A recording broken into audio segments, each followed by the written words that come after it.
I done woke up, slept on me, trying to eat with vultures. Y'all look frail, let me feed the culture. Can't get full of the lead and coke, huh? Still sober? Y'all OD, follow me. Where the rain follow me, king. Yeah, I know the king, Martin Luther King. You ain't really on the throne, boy, you in a dream. Wake up, y'all don't want it. Down to the white, I better put Marlo on it. And let's soon Chico Milo, homie. And if I'm scared, I guess I don't know it. Cause I'm still going still right where the heat at. And where I ain't supposed to be, that's where I be at. And I spit that, sit back, listen to the truth for the sky crack, and the Lord get back. Or somebody wants to get back, and they click clack, leave you been back, looking at this intact. Never left, but I've been back, cross on my big neck, and I don't rap gospel, I live that. But I'm nothing but a gimmick. You see me in the club, funny, you was in it? Skip a cosign, shout out to the homie Kendrick. And all I hear is crickets when I run into the critics. Oh well, show tells me a lot when they tell me to rock. Keep my eyebrows raised, smell what I'm cooking. And the sales may drop, yeah, the mail may stop, but they ask for the truth, yeah, I'm a dork. They like how you do that now. Sound kinda nice, boy, who that down? Is everything real good, true and fair? But you probably wouldn't listen if you knew that down. If you knew that down. The heart beats just a little faster right now, doesn't it? As they stand alone right now. No cornermen.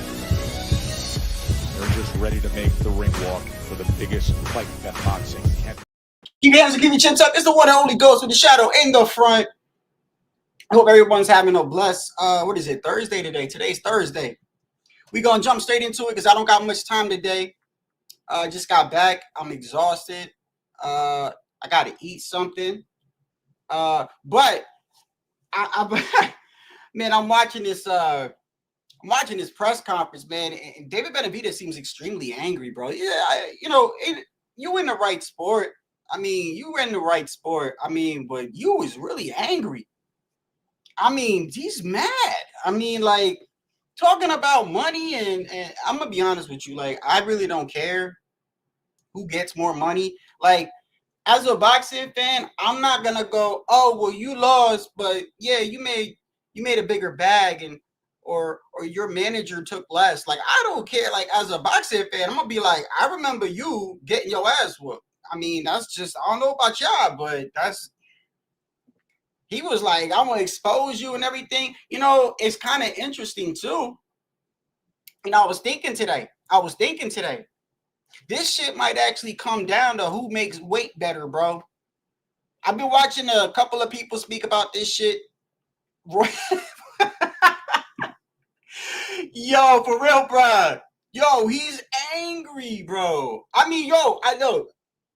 First off, man, let me get some shit correct, bro, because, you know, I don't even know if I should say this, because I feel like when I say this, I'm admitting these motherfuckers get to me. Don't get it twisted. I'm a human being, you know what I mean? So it's like some shit get to me, some shit don't. Look, it's social media, bro. Okay? It's social media. I get it. But I feel like I can't tell. Like, I don't know, bro. I prefer if a person told me they trolling me. You know what I mean?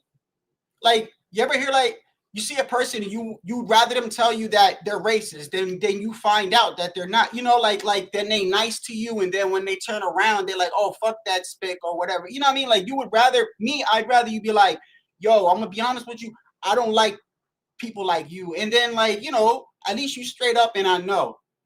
I can't tell with some of y'all, bro, if y'all like me or you don't. It's not like I really like be festering over it, but I'm gonna tell you the truth. Like, I be looking back on my lives, okay? Because I try my best as a content creator, bro. Listen, I never say I'm the best. I never say nothing. I try to be fair and down the middle. You know what I mean? I give people a fair opportunity to hop on the panel. You know, I don't discriminate. I've kicked people off for being racist on both sides. You know what I mean? But to be honest, like, being nice don't get you nowhere, especially on social media. Y'all know that. So I'm looking back on my live and I'm trying to figure out, like, you know, because I be missing what y'all say sometimes. Because, yo, like, for real, like, it's not, for those that got a channel, understand, it's not that easy. Like, I got to keep talking to y'all, bro. I don't know about you, but how would it look if I just went like this all day? Yeah, I saw that. and then just pause it like I try to keep engaging with y'all so you could, so we could talk, we could go back and forth. So I go back to my lives and I'm looking, and like I be missing the comments, and some of the shit I be seeing is like weird. Just weird. And I'm like, I can't tell like if you playing or are you serious? Like, cause if you're for real, listen, if you're slow, I'm not gonna make fun of you if you're slow. If you rode the short bus, bro, I'm not gonna make fun of you for that. I think in the 3rd grade, I rode the short bus for behavioral issues. It wasn't because I was dumb. I think, but I had like an attention span. Like, I know what it's like. If some of y'all are dumb, I can bear with it, bro. Now, let me give you an example. So the past 2 days, right, I've been talking about certain things in regards to this fight, okay? First thing I've been talking about is David Benavidez's the way he's been acting, okay? And I've made it clear, I'm a boxing fan, you guys are boxing fans, okay? It ain't like I'm giving you some fucking superior knowledge that you guys don't know. You guys know just as much, or if not more, about boxing than me. What I've been pointing out, in my opinion, is I feel like David Benavidez, there's something about Morrell that's getting him to act up more than usual, right? More than usual. Don't get it twisted. David Benavidez has always been like, yo, I'm going to do this to you. I'm going to do that to you. We know that, bro. Like, you know what I mean? But with Plant, it was a little bit different. And with Morrell, it seems a little bit different. Okay? I'm not saying he's never been confident or been mean and shit, bro. He's always like this. But there's levels, bro. All right? I know people that are cranky, and then some days they're just fucking, you can't talk to them. There's levels, bro. So I've been spending the past 2 days talking about how I feel like David Morrell is getting to this man. And also that I feel like the difference is going to come down to minimal shit. Because I do feel like this is a very close fight. Now, just because something is close on paper doesn't necessarily mean it's going to fold out like that. This is boxing. We do understand that. But I'm just telling you, I feel like with the size and the reach, and I'm going into the history of why I feel like even though David's got 15 amateur fights and this guy's got 130 and 2 or whatever, why I feel like it's still kind of even, because David's got more experience professionally. In his amateur career, he was training with champions and shit. So I'm trying to like just, talk about this shit to be like, yo, I think this shit is close. And I'm sitting here talking, and I'm looking back at my lives, and I'm sitting there talking about this, and I see people like just pop up out of nowhere, like, why you acting like he like he did the same shit with Caleb Plant, stupid? The fuck you think I've been talking about, bro? Like, what is wrong with some of y'all? I can't tell if y'all really trolling me or not, or like if you're slow. What do you think I've been talking about, bro? What do you think I've been talking about? And for a lot of these dudes, bro, I drop the link all the time. As long as you don't put a dick pic up on here, you're welcome to come on here and talk to me, bro. You could talk to me. You know what I mean? All I say is like when you hop on, once you start doing this rah-rah, I'm gonna shoot you shit, I'm like, bro, there ain't really nothing much for us to really talk about, because like I'm not gonna put my hands on you, you're not gonna put my hands on me. We're literally on the internet, right? So I try to be like, I don't understand some of y'all, bro. I'm sitting here talking about something for a straight hour, somebody pop up and literally act like I haven't been talking about that. No, it is what it is. Sometimes it bothers me because I'm a human being, but I'm trying to relate to y'all because I feel like this is going to be a very, very good fight, bro. Very, very good fight. And I feel like for some odd reason, bro, this shit is going to come down to probably who makes weight, because first, let me tell you something I found hilarious, by the way. I don't usually go at other content creators, but I'm at a point like this year, I don't care. Like, you know what I mean? I don't know if y'all know this about me, bro. I don't give a fuck whether you got 30,000. I don't care. I don't care. You think because I don't have a lot of subscribers and I'm not, you think I won't say nothing to you? Are you out of your fucking mind, bro? Who the fuck is you? Who are you? Like, I'll go at any one of y'all, hands down. I don't care at all. None. Not one bit. And I tell y'all all the time about the narcissism, the narcissistic shit. So I'm looking at Boxing Ego. I don't really watch this guy. I don't. Sometimes this shit pop up in my feed, but this is the shit I'm talking about. He starts off a video and he goes, I'm the only guy on YouTube. You heard it here first, folks. David Morrell's got over 100 and something amateur fights, and he fought at 175 pounds. Ain't nobody on YouTube talking about this shit but me. I'm the best and the baddest man in the land. And for you to even say some stupid ass shit like that is ridiculous. Like, you think you're the only one who could Google shit? Like, what the fuck you think other content creators been talking about? Like, I would never say no narcissistic shit like that. The day you see me stand up in here and go, I'm the first motherfucker to do that and that's the day I need to stop doing this shit. I can't stand narcissistic people, bro. I can't, bro. There's like millions of people on social media, bro. Like, who the fuck who is you? Anyway, that shit, just find it hilarious, bro. Oh, by the way, the dude that got up in there that was arguing with David Benavidez, who was that? Is that his promoter? This guy right here. Who's this guy? Hold on. Who is this guy? Y'all saw this, right? Like David Benavidez, like right away, like he starts talking about like money, right? I told you he did this on another interview, by the way. He did this on another interview where he starts telling Morrell, like, you getting robbed and I'm going to expose you for how much. And Morrell's looking at him like, bro, I don't care about that. But I don't even think sometimes Morrell even understands David. Like, Morrell's got to really, like, even his English, you got to slow the shit down. Like, I don't even think sometimes Morrell understands the questions that are being asked to him because, like, he tries his best, bro. I give him credit for that. He tries his best to answer in English. But sometimes I don't even think he's understanding what he's saying in English. But David started going at this guy right away. Who is this guy? Hey, listen, let me tell you something. All I'm going to tell you guys, if you can hold this guy's punching power, okay, for 12 rounds, I don't know anything about boxing, okay? This guy's going to knock you out. I'm telling you. I'm just telling you. You guys are the ones who started. You guys are the ones who started. So who's taking more money out of David Morrell's check? You or everybody? You're taking more money than Morrell is. Who is that? Morrell's promoter, manager, or some shit? Who is that? Who is that?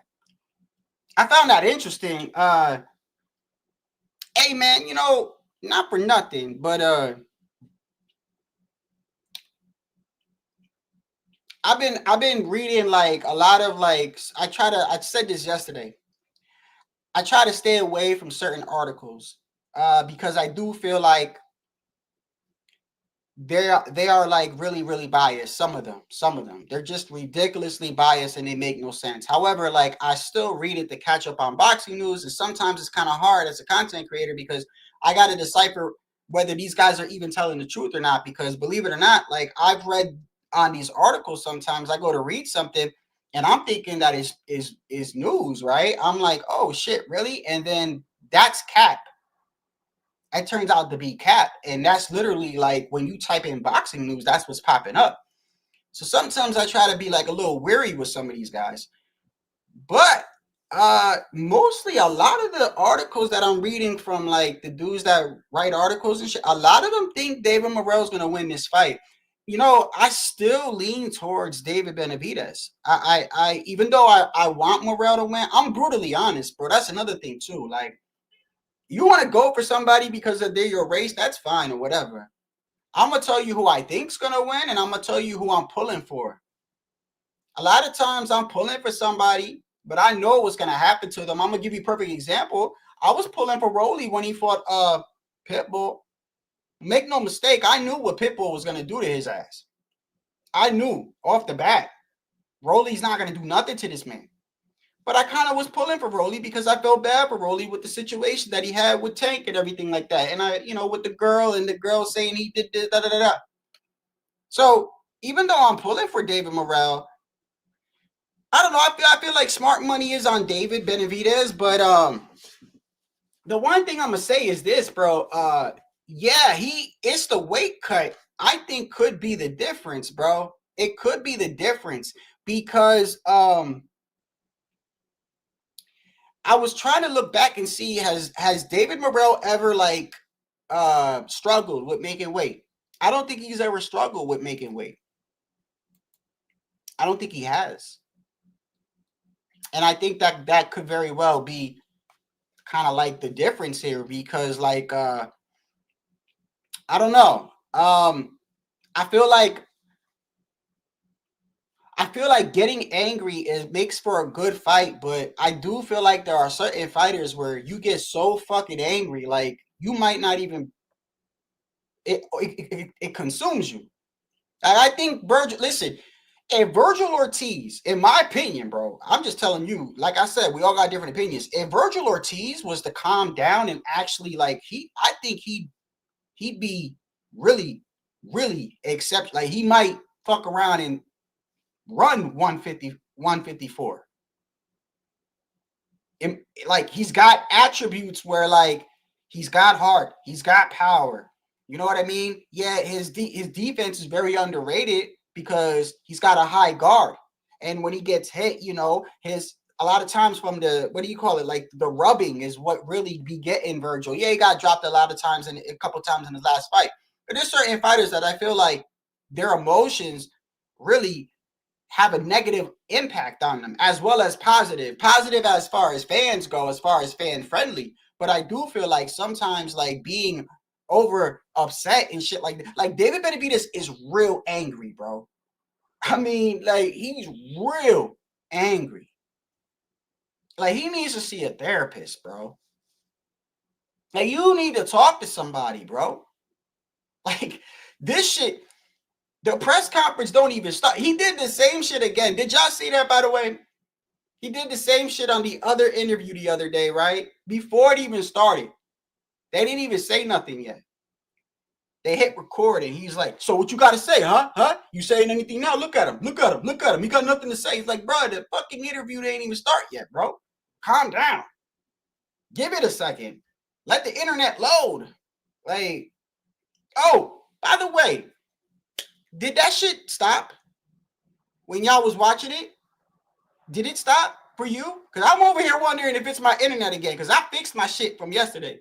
Did it stop? Am I confused or was I not watching that and it stopped?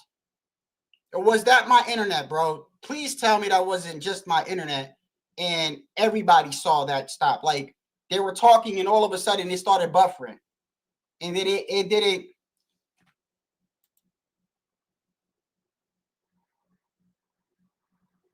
Okay, so it wasn't me.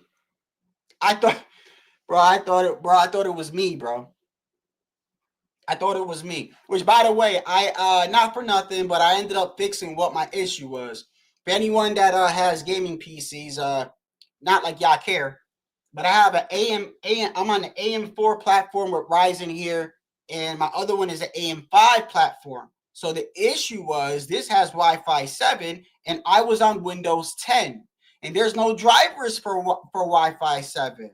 Which is why my shit was like confused. Anyway, long story short, I bought a Windows 11 key, resetted my whole system, upgraded from Windows 10 to Windows 11. Now everything's working. My Wi-Fi's here. I see everything. So that's what was causing that yesterday. But I was watching the damn press conference and I'm like, is this my Wi-Fi acting up again? But no, that was PBC. Yo, what is up with these? What is up? Like first with Netflix, then PBC, like, what the fuck? Like, what are y'all doing? That's the issue, I think, with apps, bro.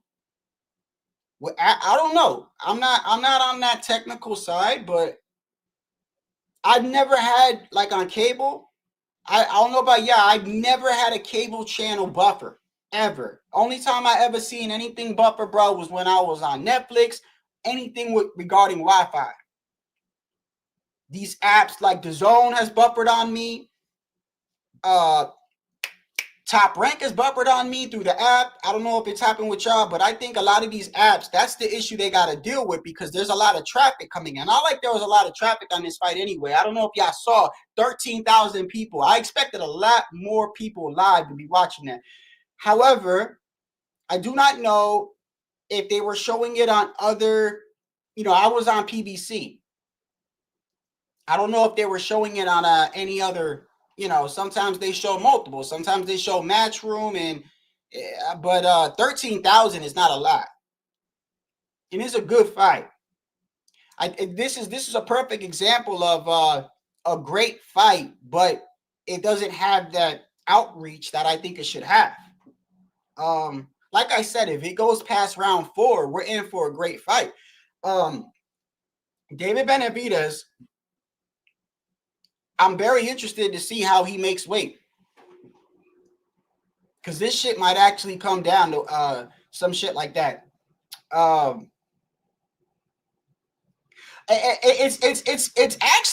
It's kind of funny to me how Morrell is not buzzed by anything this man says, bro, at all. I mean, it's not like I expect him to be scared or anything like that. I'm just kind of shocked at the polar opposite of these two. Like one guy is so exceptionally angry, like he needs a therapist, and the other guy is fucking acting like he's not fighting on Saturday. That's what it looks like to me. It's like there's no in between. Morrell did get a little frustrated because David kept. Did you hear what he said to him too? What did Morrell say that today that I found interesting? He said, what did he say, man? I gotta go back. He said something in regards to I could have swore I heard him say something like, yo, like you've been talking a lot of shit, and like basically saying to David, like, bro, you've been talking this whole fucking time, bro. I'm a bust you up bad. Like he said something like, you've been talking a lot. I'm gonna hurt you. That's the first time I saw Morrell actually say something like that, because mostly it's been David Benavidez. Like, I'm gonna break your jaw, I'm gonna do that, I'm gonna do that. It's like it's like Morrell got a little bit fed up. Like, you know what I mean? All right, motherfucker, like I hear you. Like, we gonna be fighting. The dude, the white guy, I don't know if that's his promoter or Mad Channels was streaming the presser.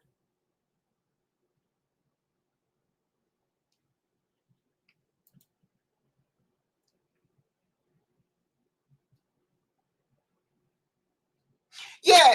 I mean, hey man, it is what it is. You're gonna get people that are like, bro, listen, you're gonna bump into, y'all know how it is, bro. You know how it is, man.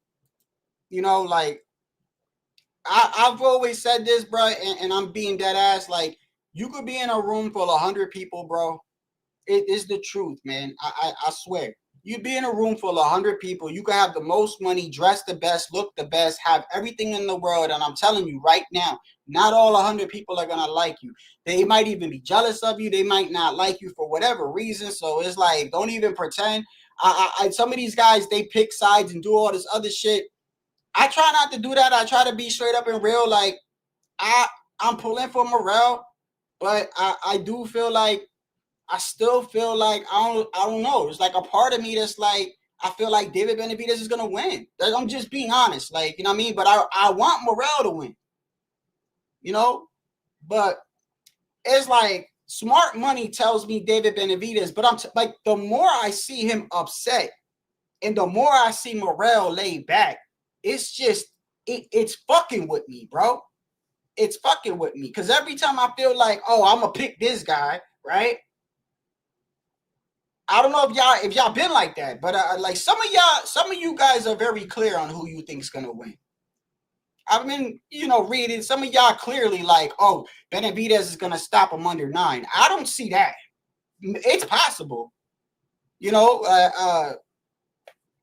might not even this fight might go the distance. I mean, I'm not banking on a knockout really on either side. But I mean, look, I'm so confused. I don't know what the hell's gonna happen. What's really messing with me is, like I said, you got one dude that's extremely angry like a motherfucker, and you got the other one that's like mad mellow, and it's messing with me, bro. It's like I can't tell if Morrell is like overlooking this motherfucker, like I ain't worried about him. Or I can't even tell if David Benavidez is like so fucking emotional that it's gonna mess with him. I mean, at the end of the day, it's gonna come down to skills, pay the bill. I don't think either trainers got anything to do with this shit. I don't think they're gonna have any impact whatsoever.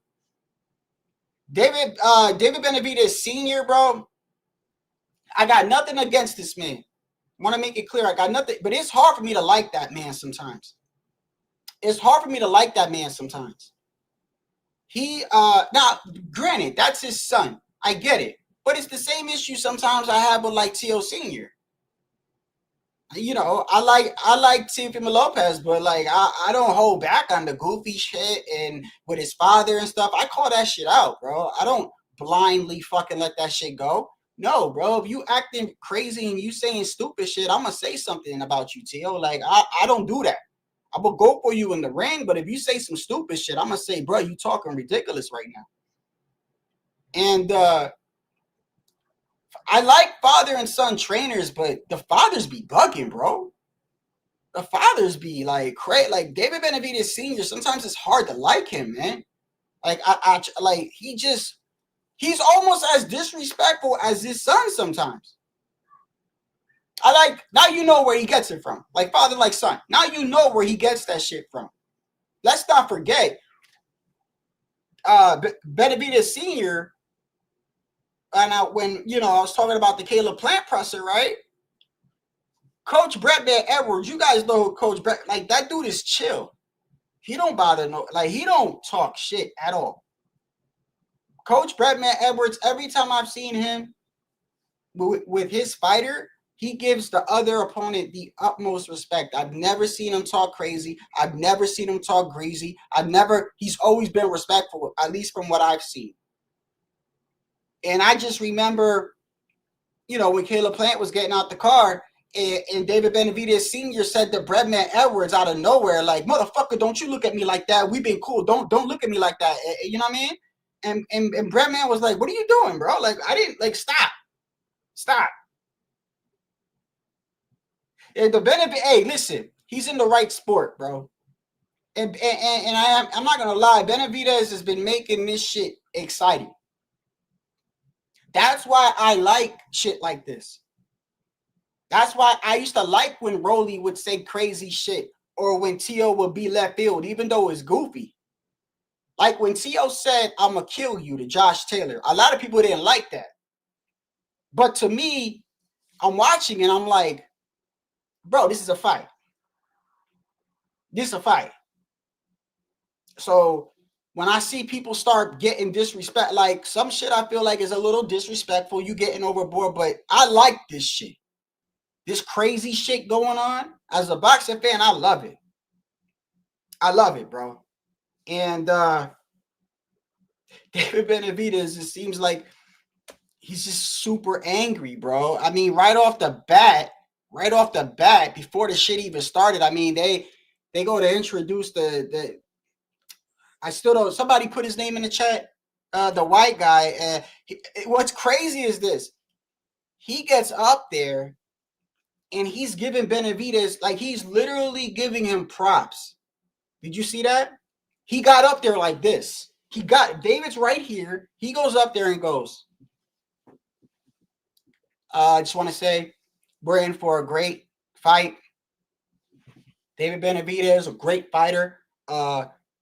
A monster. This, like, he's just giving them mad props, and then David just starts going off on him.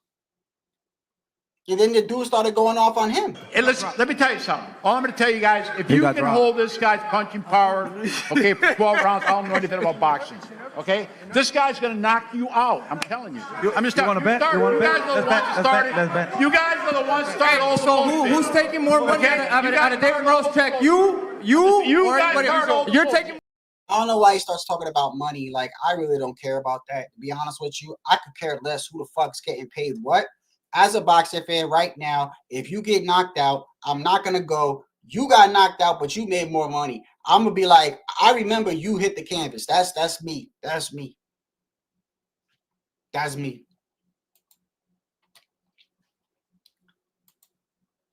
That's his name? Louis the Cuban Jill. Yeah. So, Samson, by the way, Samson Lukowicz. I don't know how I feel about that guy. I'm not saying he's a bad man. I've seen him like say he's another one where like he'll be talking and I'm like, okay, and then he'll say something crazy, but then again, that's his fighter. I do remember the crazy shit he was saying about Canelo, if you remember that. The outrageous shit he was saying about Canelo. But then again, David Benavidez is his fighter, so I get it. But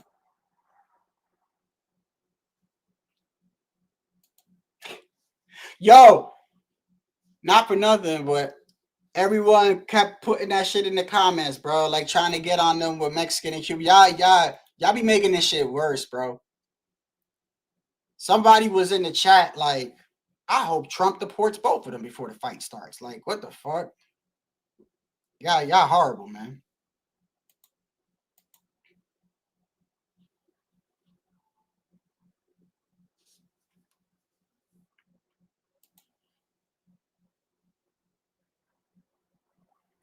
Who said that? Boxing Ego?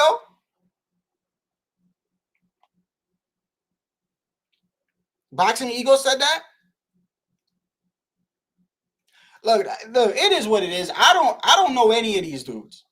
I don't know any of these dudes, really. I don't know anybody personally, but I know a lot of these guys are straight narcissists, bro. Like beyond narcissistic. Beyond narcissistic. And that's why, like, I don't care. Listen, I don't care if I disagree with you. I don't care. We're going to have difference of opinions, bro. Let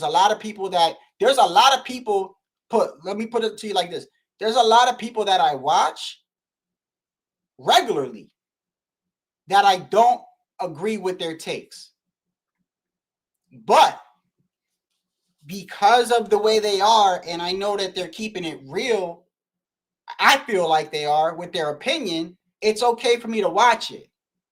You know what I mean? It's sort of like, the best way I could put it is like, if your friend is more liberal or looks at things in a democratic way and you look at it more from a right, y'all can still get along. You might clash on a couple of issues, but you still are respectful enough to understand, okay, well, he doesn't think that way. You know what I mean? And a lot of these guys that I watch on a regular, there's a lot of times, I ain't gonna lie, like, bro, I be disagreeing with them. I disagree with their takes, but it's boxing. That's what this shit is about, bro. Like, you don't agree with what I say. I don't agree with what you say. Let's talk about it. You know what I mean? Like, I don't like the childish shit though, bro. Some of these dudes are childish. Some dude today was like bringing up shit from 5 years ago. You picked Chris Colbert 5 years ago. Like, what the fuck, bro? Who gives a fuck? Like, come on, bro. Like, if you disagree, you can come on the channel and talk to me.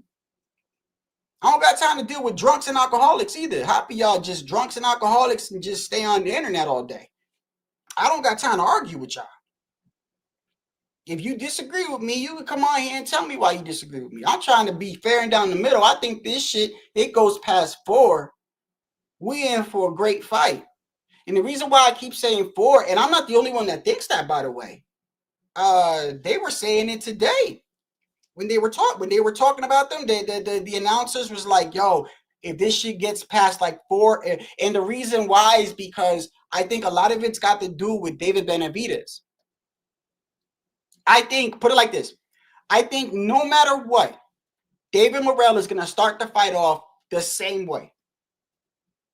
What I mean by that is whether David Benavidez hops on him, whether he's calm, whether he's right away, I think it's not going to matter one bit with David Morrell.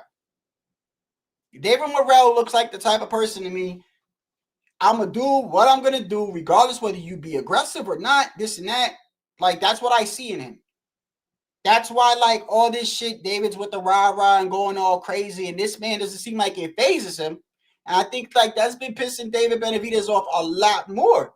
Because, bro, I truly believe that David Benavidez is bothered at the fact that this man does not give a fuck, bro. And I'm not saying that people are scared of David Benavidez. It's not what I'm saying. What I'm saying is that you go back and you look at the Andre press conference. Let's look at something real quick. I wasn't even going to stay on long, but once I start talking about this shit, it's hard for me to stop.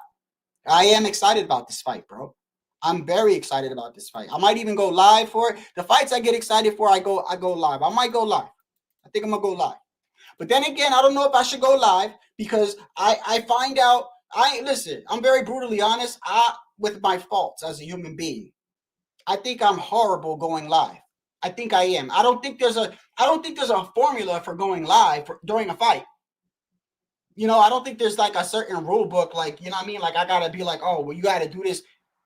I do think that if you go live with a fight, I do think there's a certain way you should do it to keep people entertained and to, you know what I mean? And I admit, I don't think I'm good at that because I get so fucking emotional. I'm like, oh, he dropped him. And I get up and I walk out the room and I'm like, I'd be looking back at my lives like, I wouldn't stay either. The fuck is he doing? Like, I get so like anxiety and shit, and you know what I mean? So I try not, it's hard for me to call a fight, bro. You know, I admit I'm not good at that, you know, and but I might go live for this fight because I'm so excited for it. But like I said, so when I was looking at David Benavidez, right?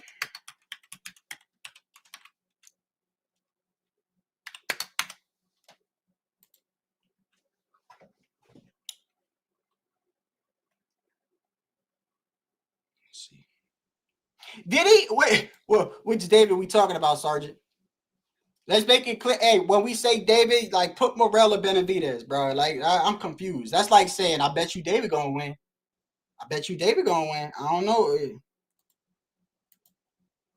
Let me see. Hold on. So, when David fought, okay, I don't remember the Graville fight. I don't remember either of those press conferences. Just to be fair and honest, I do not remember any of those. I do remember the Jeison Love press conference. I remember the Anthony Durrell press conference. He was respectful to Anthony Durrell. That was probably Anthony Durrell was probably like, and mind you, when I say let me make this clear. Sometimes I got to be clear with some of y'all. When I say David Benavidez was respectful, let's make it clear. To me, to some people, he's never respectful, okay? Any fight he's in, he's going to say at some point, especially towards like the week when he's about to fight you, that shit's going to come out. I'm going to break your jaw. Like, that's going to come out at some point, okay? We all know that. I saw some people up in here and was like, you know, yo, what the fuck are you talking about? He always acts like that. I'm like, bro, you're not understanding what I'm saying, bro. You're not understanding. There are levels to how people act, bro. Okay? There's a difference between me saying I'm gonna beat your ass like always, right? Versus we can't even get a fucking conversation going because the guy can't even ask me or you a question without me interrupting, going, I'm gonna kill this motherfucker. I'm gonna kill him. There's levels, bro. So let's not act stupid, all right? You know what the fuck I mean. Just like my guy HOD, I fucks with HOD. He was trying to get like I was trying to explain to him, Anthony Durrell's never really been, as far as I know, unconscious, knocked out, like the way Plant knocked him out. And y'all were like, yeah, he did. He got knocked out by David. I don't remember him being unconscious. Like, did he get stopped? Yeah.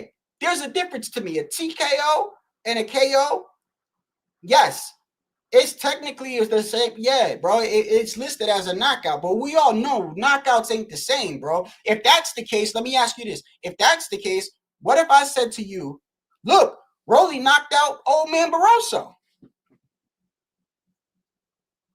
Look, Rolly got a TKO on Old Man Barroso. If I said that to you, you'd look at me like I'm fucking nuts. You go, what do you mean? It was a horrible stoppage. He wasn't even touching him. So, you know what I mean? Like, I've seen fights get stopped because the dude had a bad... Look, perfect example. Erickson Lubin. Y'all remember Erickson Lubin versus Fundora? In my opinion, if they were going to stop that fight, they should have stopped it rounds earlier. You know what I didn't like about that fight? This is what I didn't like about that fight. This man was willing to die in there. I remember, bro, this man was willing to die in there. His face is like this. Fucking crazy. I never seen no look like the Goonies and shit.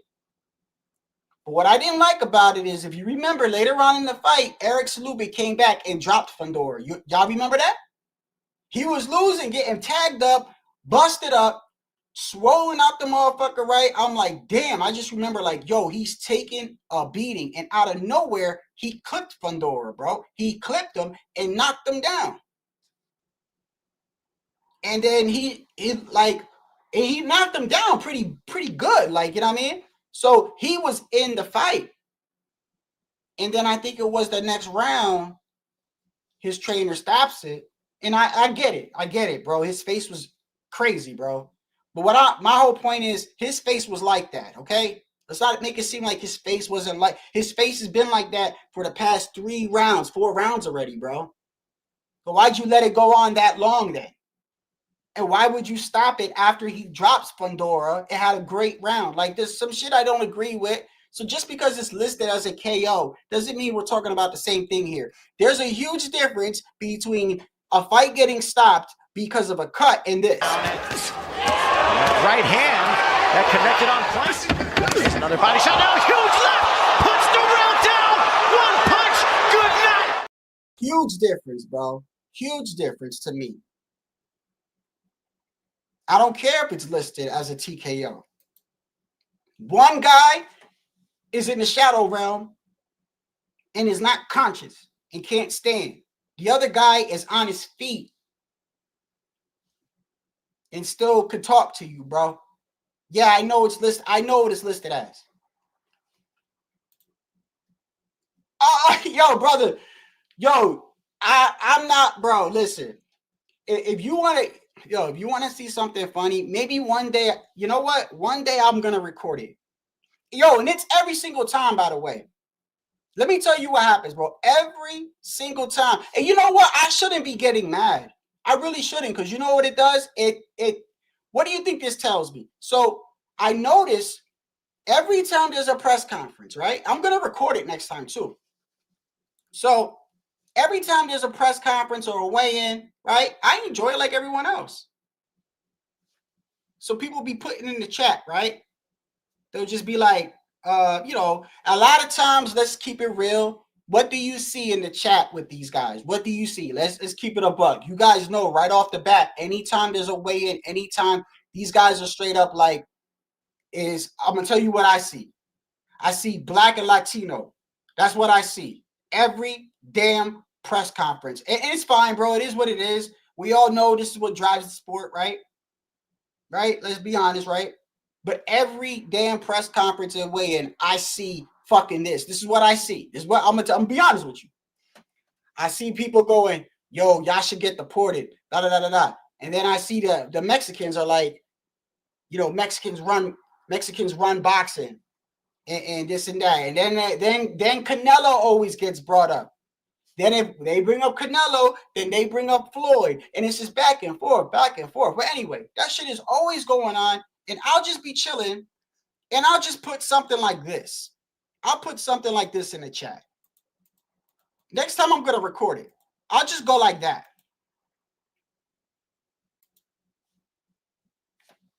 That's all I do. As soon as I put that in there, Shadow, you a bitch. You a bitch. You picked Cobra 5 years ago. Oh, but some dude said to me today, you have audio problems when you go live. Like, what the fuck? Damn, brother, why do y'all hate me so much, bro? Come on, man. Don't hate me. Why you mad at me? Why you care if I picked Colbert? Trust me, I'm embarrassed I picked Colbert. I'm the one that had to go live and explain why he got TKO knocked out like that. Like, come on, bro. Like, y'all motherfuckers is something y'all just don't.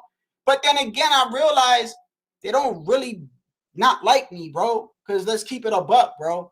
How can you know everything about somebody but act like you don't like them? So I gotta chill and just let the shit go. And I have. And to be honest with you, I don't know if y'all been paying attention. I know you see it every live, but I'll be doing a live. And I've been pretty good with this. So what happens is I'll be doing a live and somebody will just insert some stupid shit. Oh, you a bitch, or you not black, or some stupid shit. You not Mexican. Just ridiculous shit. And what I'll do is when they say it, let's say my comment is that. Let's say my comment is them. What I'll do is I'll purposely go to HLD and put his shit up on the screen, answer HLD, skip that motherfucker, and go right down to OG Blaze, and I just won't even read your shit. I won't put it up on the screen. I won't address you. I won't nothing. And that's a lot better than what I used to do. Because what I used to do is when you did that shit, I just didn't say nothing. I just fucking blocked you. And then what happens is a week later, people in my branches are like, yo, man, don't, come on, Shadow. He's a cool dude, man. Don't block him. You know, and then you guys talk me into fucking going in there and I'm blocking him. So I've been trying to chill with the blocking. And what I do is when you say stupid shit, I won't even put your shit up on the screen. I'll purposely go to the motherfucker above you, answer his question, skip you, go back down to this guy, and that's it. You lucky I'm doing that. What I don't understand is this, bro, and I've been through this 1,000 times. I am not talking to y'all, bro. Y'all that fuck with me, bro, I'm not talking to y'all. Let me make this clear, because sometimes I got to be clear. Not talking to y'all. There's a difference. You guys come here and you talk boxing. Like, let's not act like you guys don't disagree with me, okay? If anyone disagrees with me more than me, it's the people that fuck with me, bro. HOD disagrees with me. Fucking OG disagrees with me. Fucking you guys, how many times has me and Tycho don't see eye to eye, but he fucks with me. That's my guy. So I'm not talking to y'all. The one thing that disgusts me still, even after all these years, and I'm going to always say this, bro, it disgusts me. I don't like a motherfucker that types crazy shit but won't click a link. I don't like that. I don't like that because you are a different type of person to me. You are a scary motherfucker, bro. You could type disrespectful shit, but you won't talk to me? Like, come on, bro. That's why I start blocking you. I don't care if you don't like me. If you don't like me and you talk shit, but you click a link, I respect you. As long as you ain't like, I'll fucking kill you and your mom, this and that. I actually got respect for you because you grabbing your nutsack like a man. But you other dudes, I don't know who you are. You just don't face to your avatar. I don't know anything about you, bro. And you talk greasy, but you won't click a fucking link. I can't stand you guys. I can't stand y'all. But other than that, I'm not talking about the people that are always here. Y'all talk boxing. Listen, y'all know damn well I say some shit that a lot of y'all don't agree with. I mean, let's be honest. I did like Chris Colbert. I mean, that is kind of pathetic. No offense, Chris, but it's the truth. And with him, it was different because I hadn't met him. There's only a few boxers I've actually met in person. I don't go to the fights. There's only a few fighters I've ever met in person, bro. Chris Colbert, Hector Camacho, senior, not junior. I think it was Roy Jones when I was with my father a long time ago. Obviously, I was a kid. And that's it. Like, I don't know a lot of fighters. And I'm a loyal person, though. So let me tell you, it's kind of funny that y'all make fun of me, right?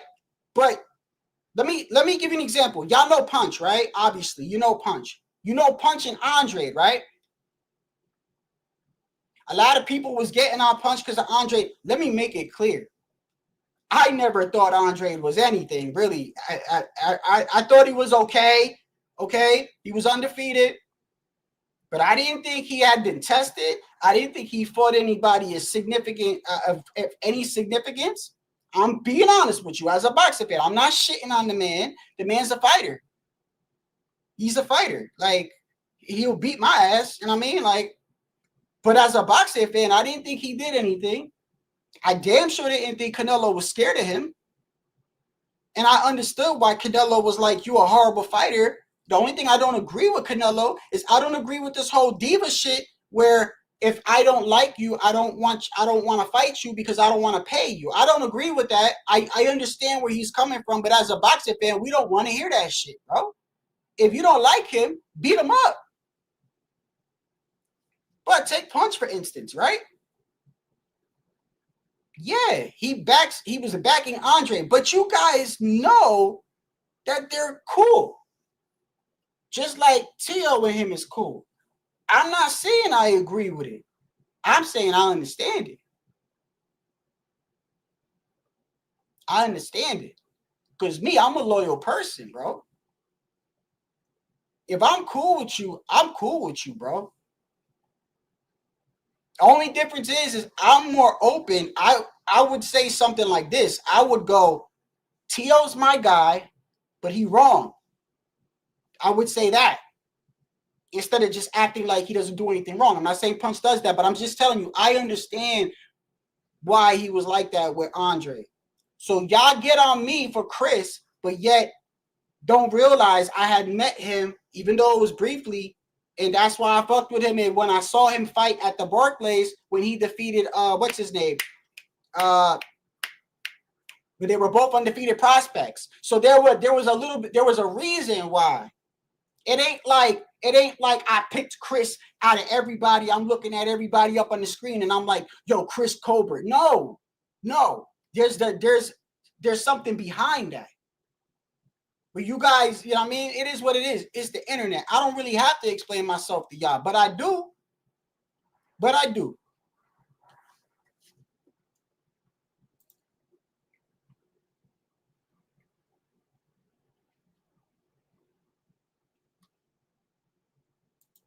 Yeah, like HOD, who never says Tio does anything wrong. But anyway, let's get back to the presser real quick.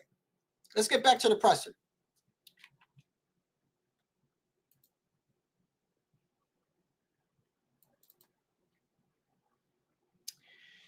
So I got this right here. Let me champion at 168, explosive. I didn't see a lot of this. So what I did was like I said, I was fixing my PC, and once I fixed it, I just hit record and walked away. I remember this. So I'm gonna go through some of it with y'all because I'm not gonna lie, I didn't see all of this. I do remember this right away. Hey, listen, let me tell you something. All I'm going to tell you guys, if you can hold this guy's punching power, okay, for 12 rounds, I don't know anything about boxing, okay? This guy's going to knock you out. I'm telling you. I'm just telling you. You guys are the ones who started. You guys are the ones who started. So who's taking more money out of David Rose check? Remember that.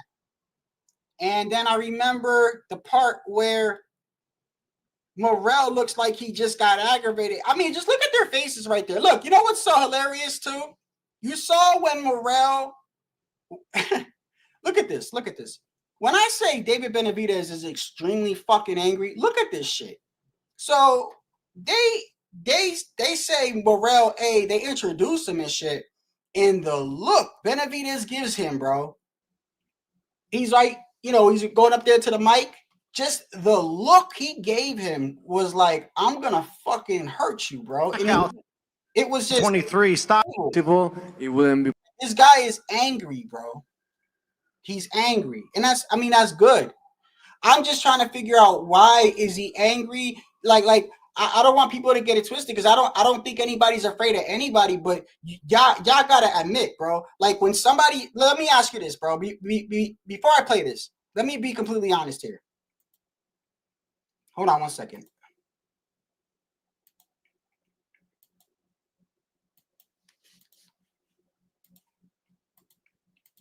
Hold on.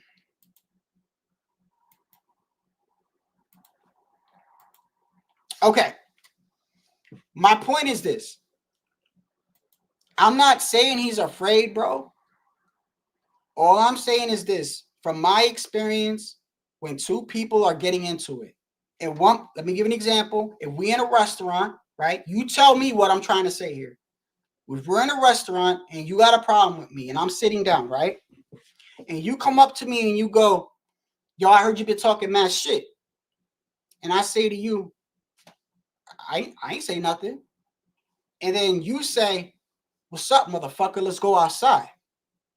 Now, if I say, all right, where you want to go? You want to go down the street? Like, and get up calmly, what does that mean to you? It shows me like you're not afraid. That's what I'm going to take it as, right? But if I go, what's up, motherfucker? And I start making a scene, and then you're like, nah, bro, chill. Don't make a scene up in here. Let's take it outside. But I start going crazy. What does that insinuate? That insinuates like I'm nervous. Nothing wrong with that.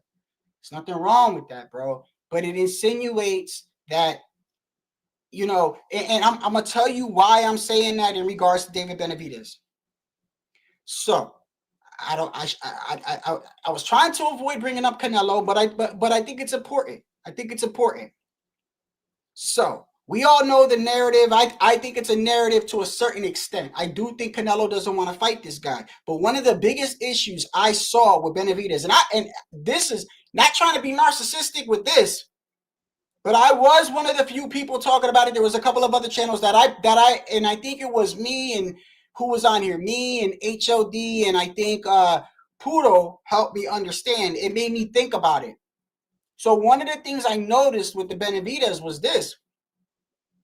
We all know that Canelo is, to me, on some diva shit when he's like, yo,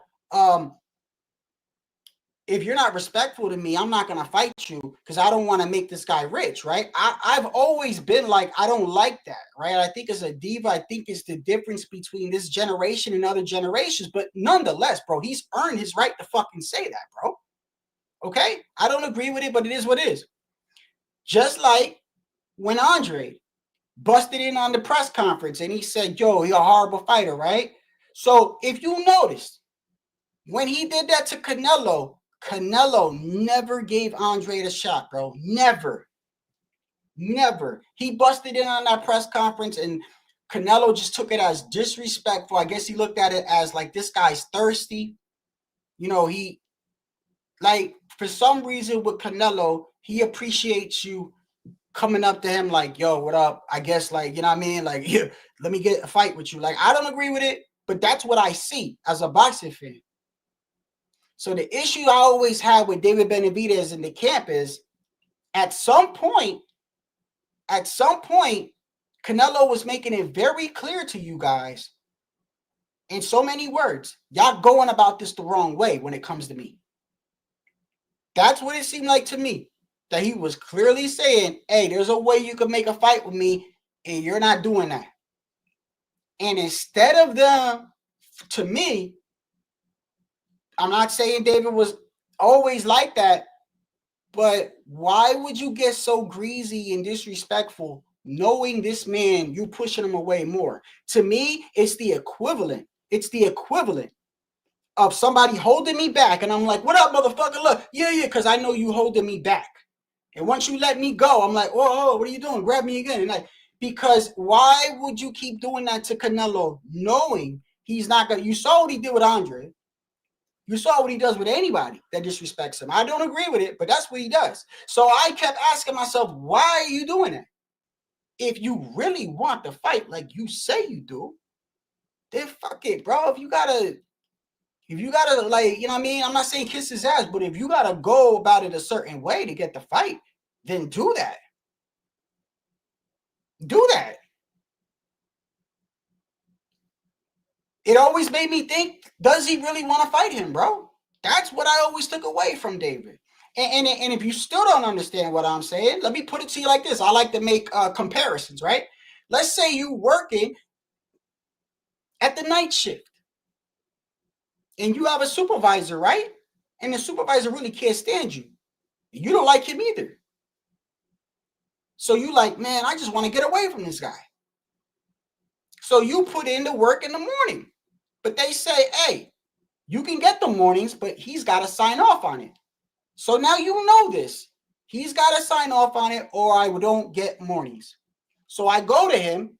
Do I go, hey, pussy motherfucker, sign the paper? Or if he says, you want the mornings? Then you need to, for the next 2 weeks, you need to go clean the back or whatever, right?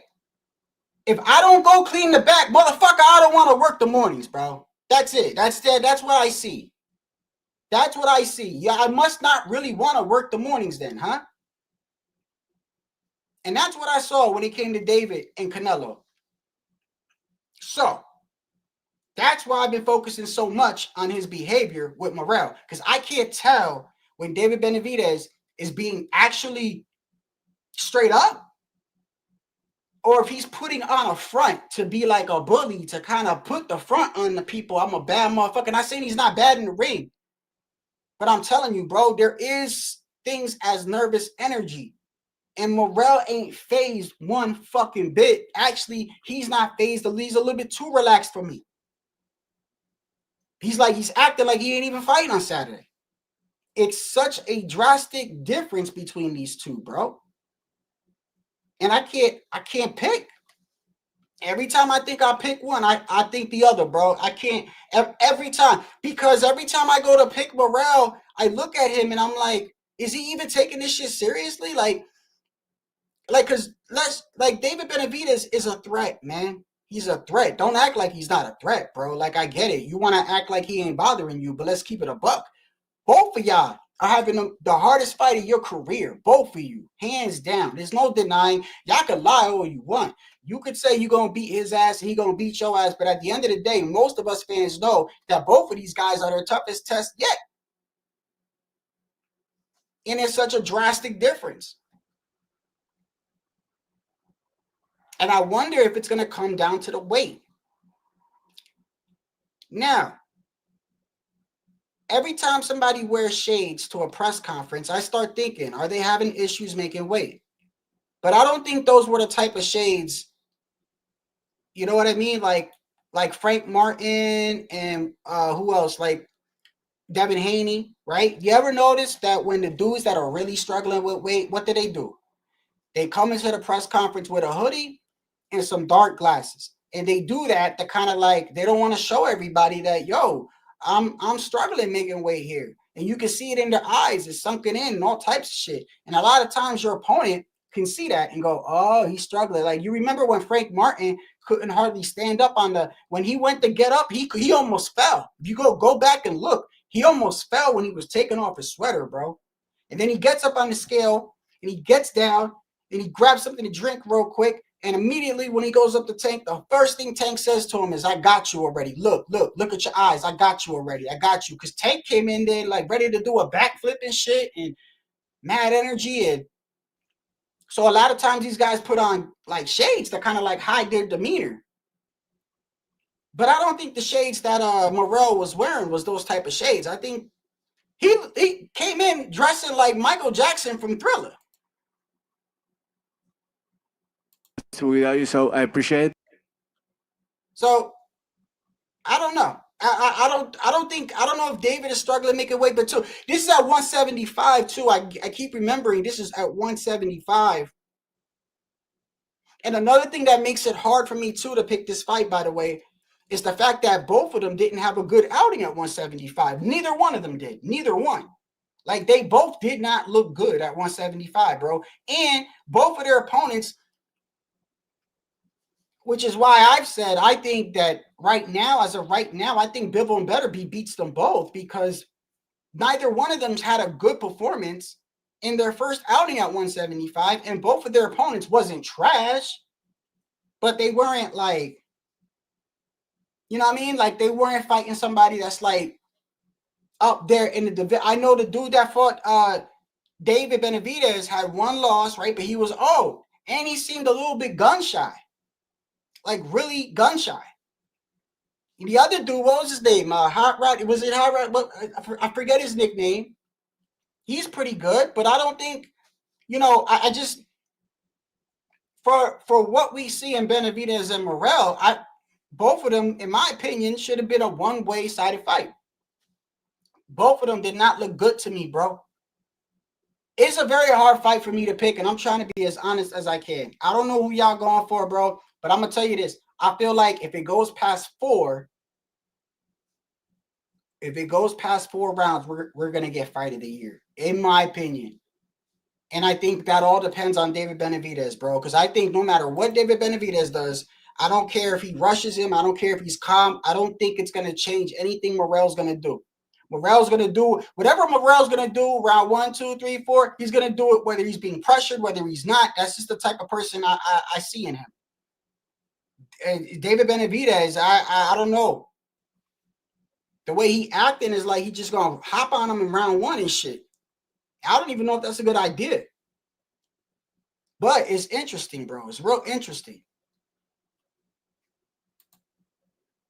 Eddie Murphy and Raw. Yeah, it was. Hey, listen. I fuck with Teofimo, but that's a hard fight, bro.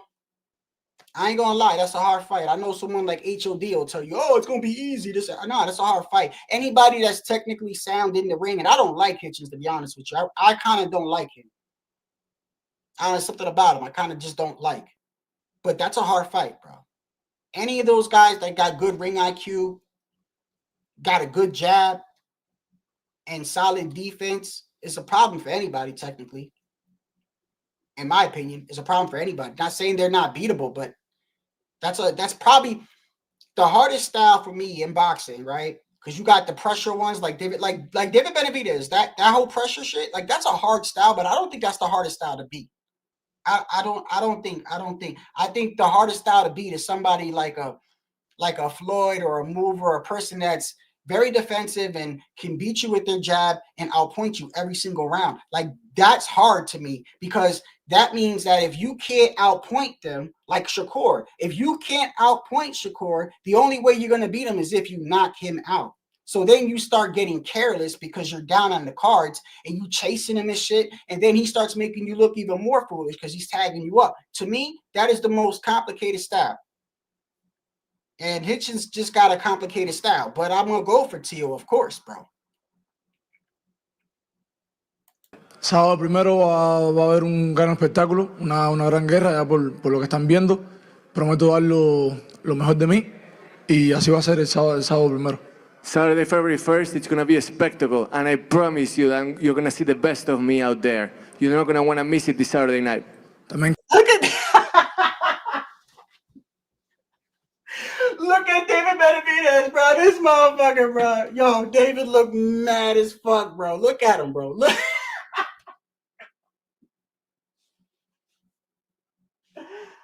Oh my God, bro. He angry, bro. My God, yo. David Benavidez looks like he wants to kill this man, bro. Like he want to end him from breathing. Look at him, bro. I was thinking today too. I think one of the main reasons, it's not just the fact that Morrell's not scared of him. You know what I think another reason why David is upset? This is what I think. David sees what people put on YouTube, just like any other fighter.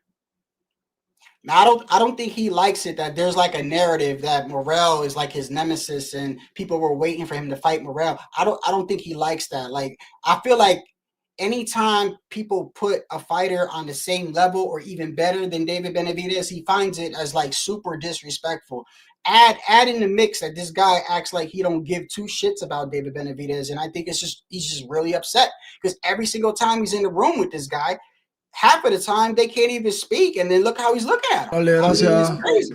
Well, I want to also thank PBC and your peace and love. Victories 24 by Best of me out there. You're not going to want to miss it this Saturday night. También quiero darle gracias a todos los que han hecho esto posible, PBC, Amazon Prime, a Hermon, The QF Family, a mis dos manejadores.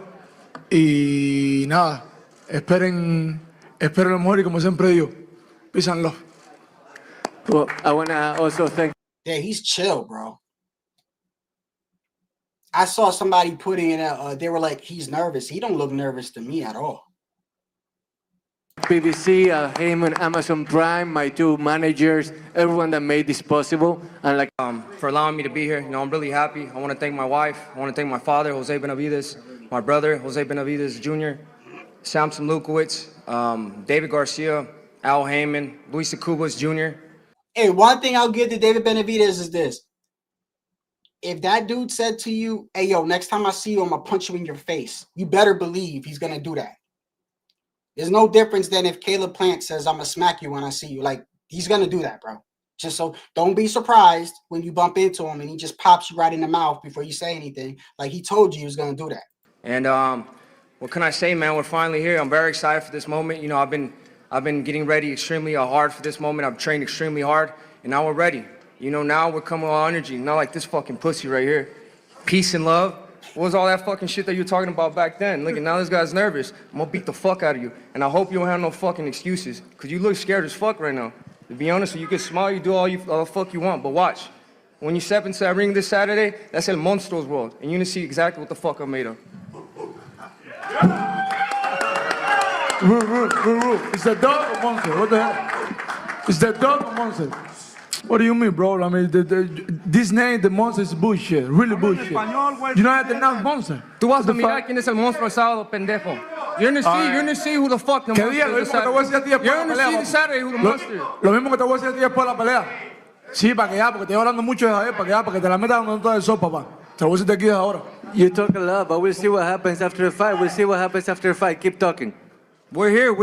Yeah, Morrell, he's not. Yeah, I'm telling you, bro, this shit is gonna be good, bro. This shit is gonna be good, bro. I look it. Like I already know. You know what? It doesn't matter. I gotta stop fucking caring about that. It doesn't matter because no matter what I say, y'all gonna pick this shit apart. If you want my honest opinion, straight up, David Benavidez seems more nervous. Okay. I'm not saying he's gonna lose. I'm not saying he's scared. I'm telling you from a person that analyzes these fucking press conferences. I'm not saying I know more than boxing than anybody else, but I cover the fights that I really pay attention to. I cover everything. I cover the training camps. I'll speak on it all week leading up. You can say you like me or you don't like me. Like, for instance, the Devin Haney and Ryan Garcia dissected that shit for like a month straight, bro. We had people up here. We were looking at footage and when he was in the kitchen and all types of shit. I look at everything, bro. And I'm just telling you what I see. I think David Benavidez looks a little bit. I don't know. I don't see any fear in Morrell. He doesn't even look bothered, bro. Like he's even fighting on Saturday. That's what the other man is just constantly like, I mean, it's just, I don't know, bro. You tell me what that is. You tell me what that is.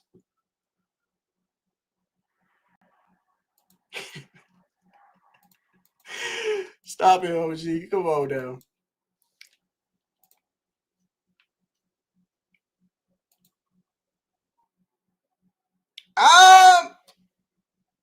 I mean, okay.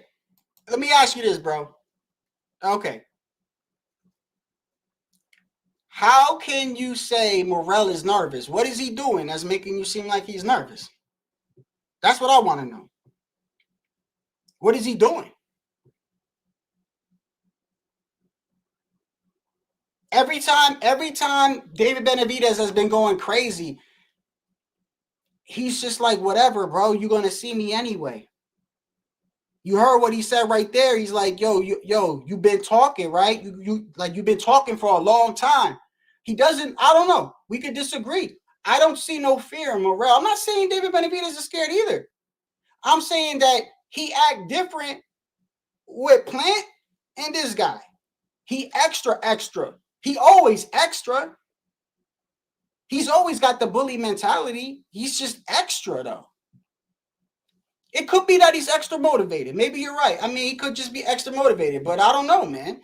It just seems like this kid, like, he won't even, like, yo, bro, he was going at, you know, the old white guy standing next to Morrell. And the dude was giving Benavidez props. He was like complimenting him. And David Benavidez was like, man, fuck you. I don't give a fuck. Like, I don't know.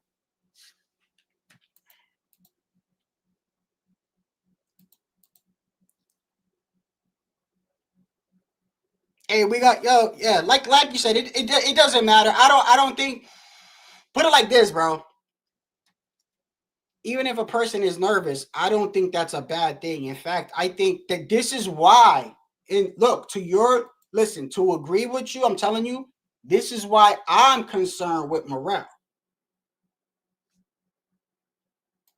Because I think he should be a little bit more like, I don't know, I get this feeling. You know what could happen, bro?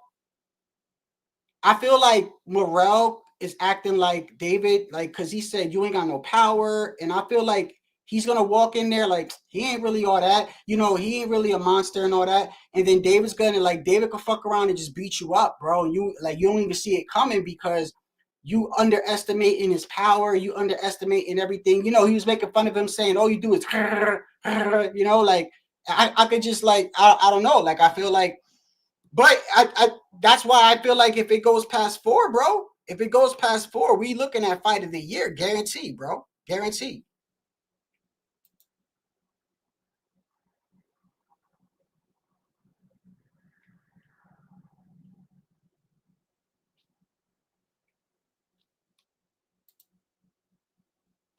Yeah, but that's the thing too. I don't even know if Morrell understands some of the things he says.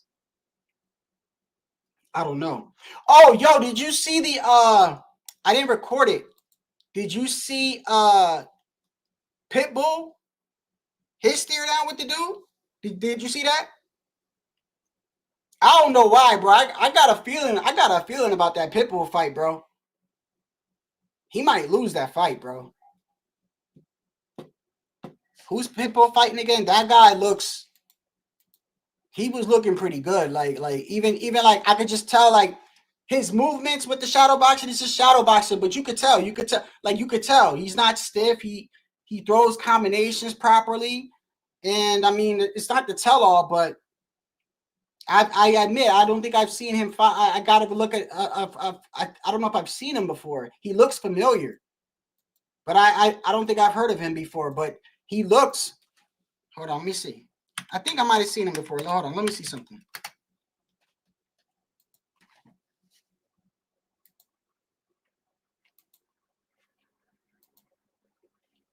Let me see this guy real quick. Why does he look familiar?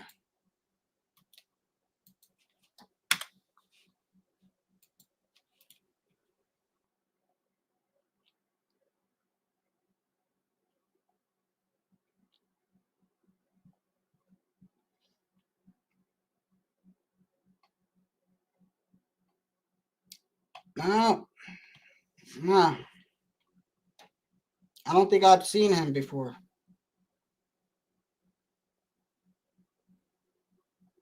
He's 23. He's 23-2 with 18 KOs. Where's he ranked on the rankings? What's his name?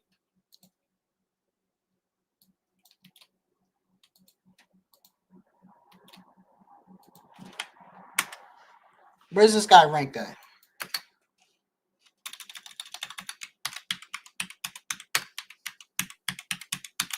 Is this at 142? Let me see something.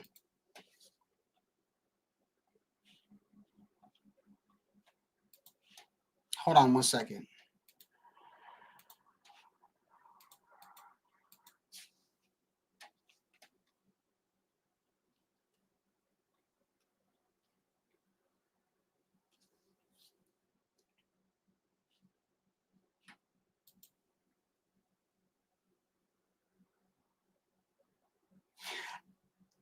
It's not at 140. Is Pitbull? Can somebody tell me? And can somebody tell me in the chat? Are they fighting at 135 or 140? Pitbull.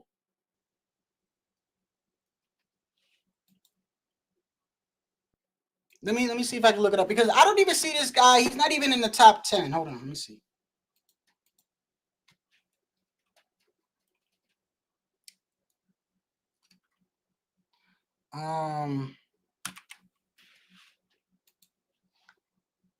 Okay, let me see something real quick.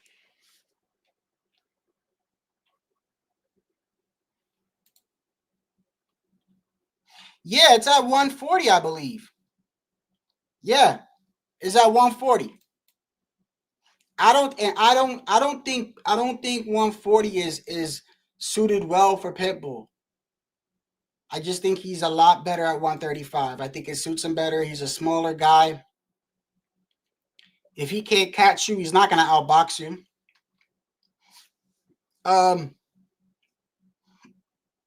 Stephen Fulton, that fight, I'm gonna like, yo, the first time they fought, I picked Stephen Fulton to win, and he won by a close fight.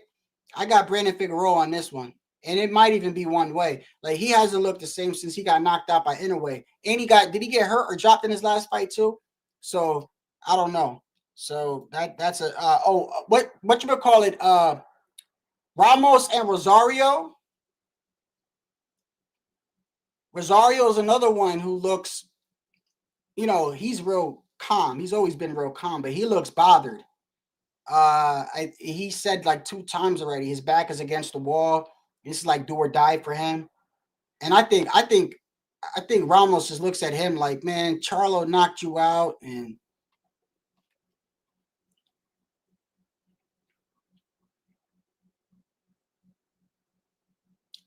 Carmel Moton is fighting tomorrow too?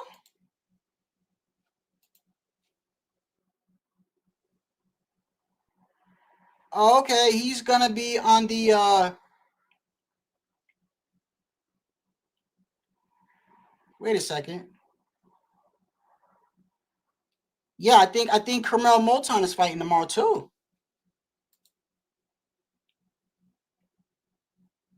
Yeah, I don't, hey, look, man, some knockouts affect you in a real messed up way, like, and Fulton,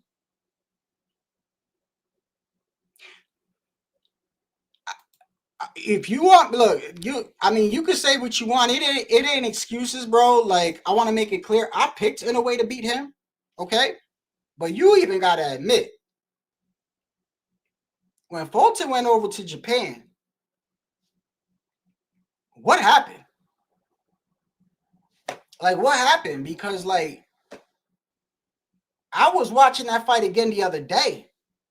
I'm not making any excuses. I picked Inoue to knock him out, and he did. It's just that Fulton didn't even fight him, bro. You know what it reminded me of? When Frank Sanchez lost to Caballero. Okay, I get it. Caballero beat him. I think, what was it, Caballero? Whenever Frank Sanchez lost, I get it. The guy beat him. But Frank Sanchez, he wasn't even fighting him.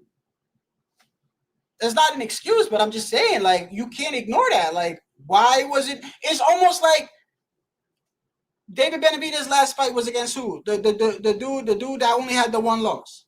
The one that put Adonis Stevenson in a coma. What's his name? I can't say his name. I always mess up his name.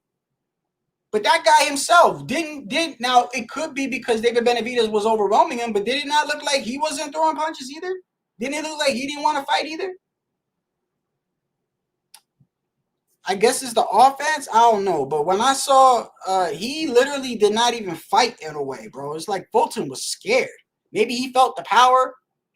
Oh, I remember now. Yes, it was. It was the first round. He got caught with a body shot. And I remember, okay, still. It was kind of weird.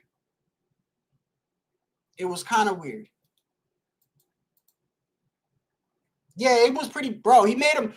Yo, he made it. Listen, if I would have told you before that fight that Stephen Fulton was a unified champion, would you even believe it?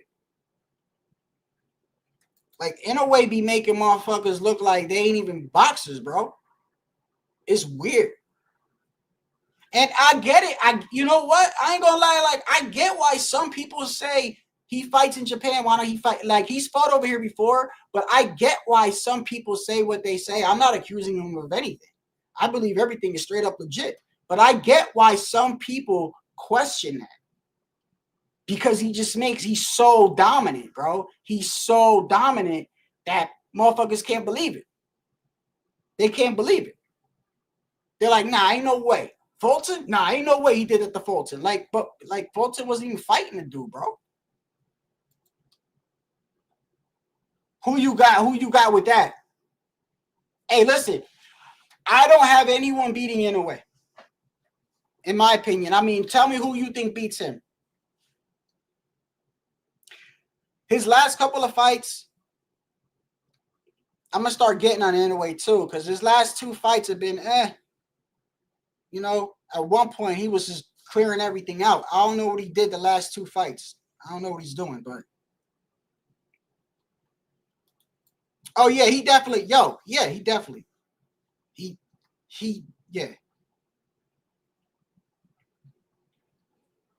Let me see real quick before I get out of here. I'll be going live again tomorrow. Because I'm gonna catch the weigh-in. Because I can you already know some shit's gonna happen at the weigh-in, bro.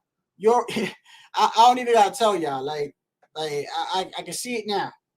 They better separate those two. They better separate. I can see David Benavidez like trying to punch this motherfucker in the face. Like they better separate them. Yo, one thing I'm gonna tell you about David Benavidez, bro. He's intimidating. He is. He's intimidating, bro. He's a mean motherfucker, bro. I know some of y'all be like, yo, but he got no power, bro. That shit. I don't know. Like you remember the COVID lockdown? Y'all remember the COVID lockdown? There was no audience. Right now, yeah, it's a little bit different. It's a little bit different because nobody's making no noise. But I remember during the COVID lockdown, you could hear how loud he's hitting this motherfucker, bro. Which fight was it? Was it Kyrone Davis or Ellis? I think it was Ellis. Just take a look. This is what I mean. Hold on. Now I get it. Like, there's no crowd, right? So you got to take that into effect, right? Into account, right? But I don't think David Benavidez is like pillow fisted. Y'all be talking like he pillow fisted. He ain't pillow fisted to me. And he's mean. He's mean with it. And he's got a good body punch too. He goes to the body well. Like, I don't know. David Benavidez, I've never had an issue. Like I've always thought that David, like Canelo beats him, but I never thought it was easy at all. I don't think David Benavidez is underrated. I think that the whole monster shit kind of like, okay. And I think with his father, his father kind of like acts a certain way. And like somebody said in the chat, they're very, as a family, they're kind of disrespectful. I mean, even his brother, bro, let's be honest. Even his brother, who hardly ever talks, when he does talk, the other, what's his name, Jose? Even when he talks, he's disrespectful as fuck, bro. Isn't he the one that swung at Crawford? He swung at Crawford, right? He's the one that got shot in the leg. Because there's only 2 brothers, right? There's only 2. There's not 3, right? Is there another brother? No, there's only 2.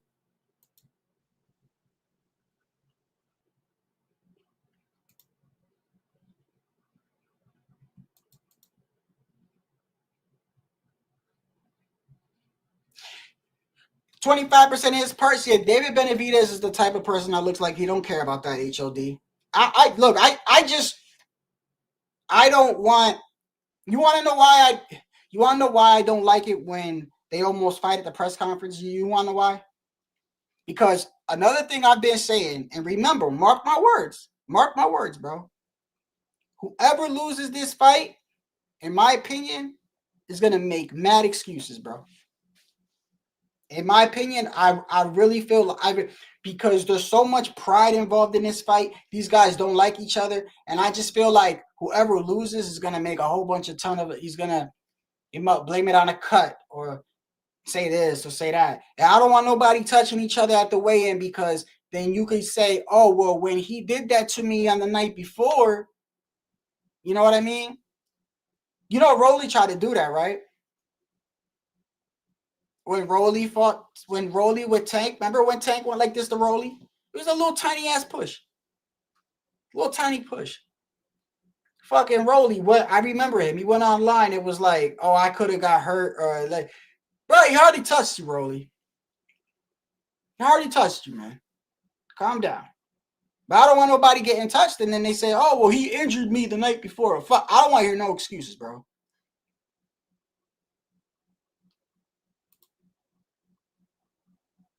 Yo, that's a dope. So you understand what a Tycho?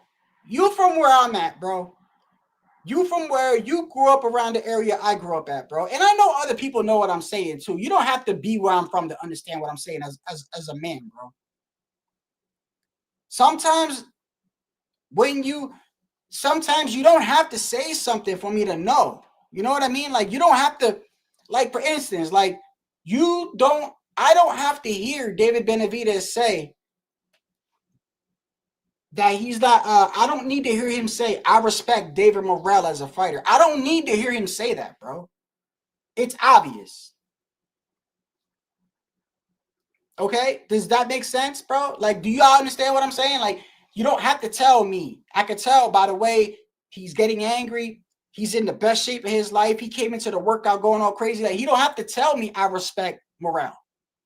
It's no different than when you're on a channel and the same dudes are trolling you, and they don't have to tell you they don't watch you. Like, bro, they're there all the time, bro. They watch you. So you don't have to say something. Your actions show me that. And that's the issue I've had with Benavidez in the past with Canelo.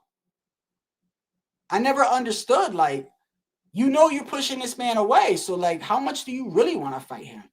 And then his father made it a lot worse too with some of the shit he was saying. And I don't agree with that, bro. I don't, bro. It's a different generation. Like that's the one thing about Canelo I really don't like. But he does make some sense in a way. Because let me ask you, if you really didn't like somebody and you knew that if they fought you, you'd be paying for fucking their rest of their life and their kids, and you don't really like them. So I get that part. But I also don't get the part that if you don't like them, why don't you beat the fuck out of them?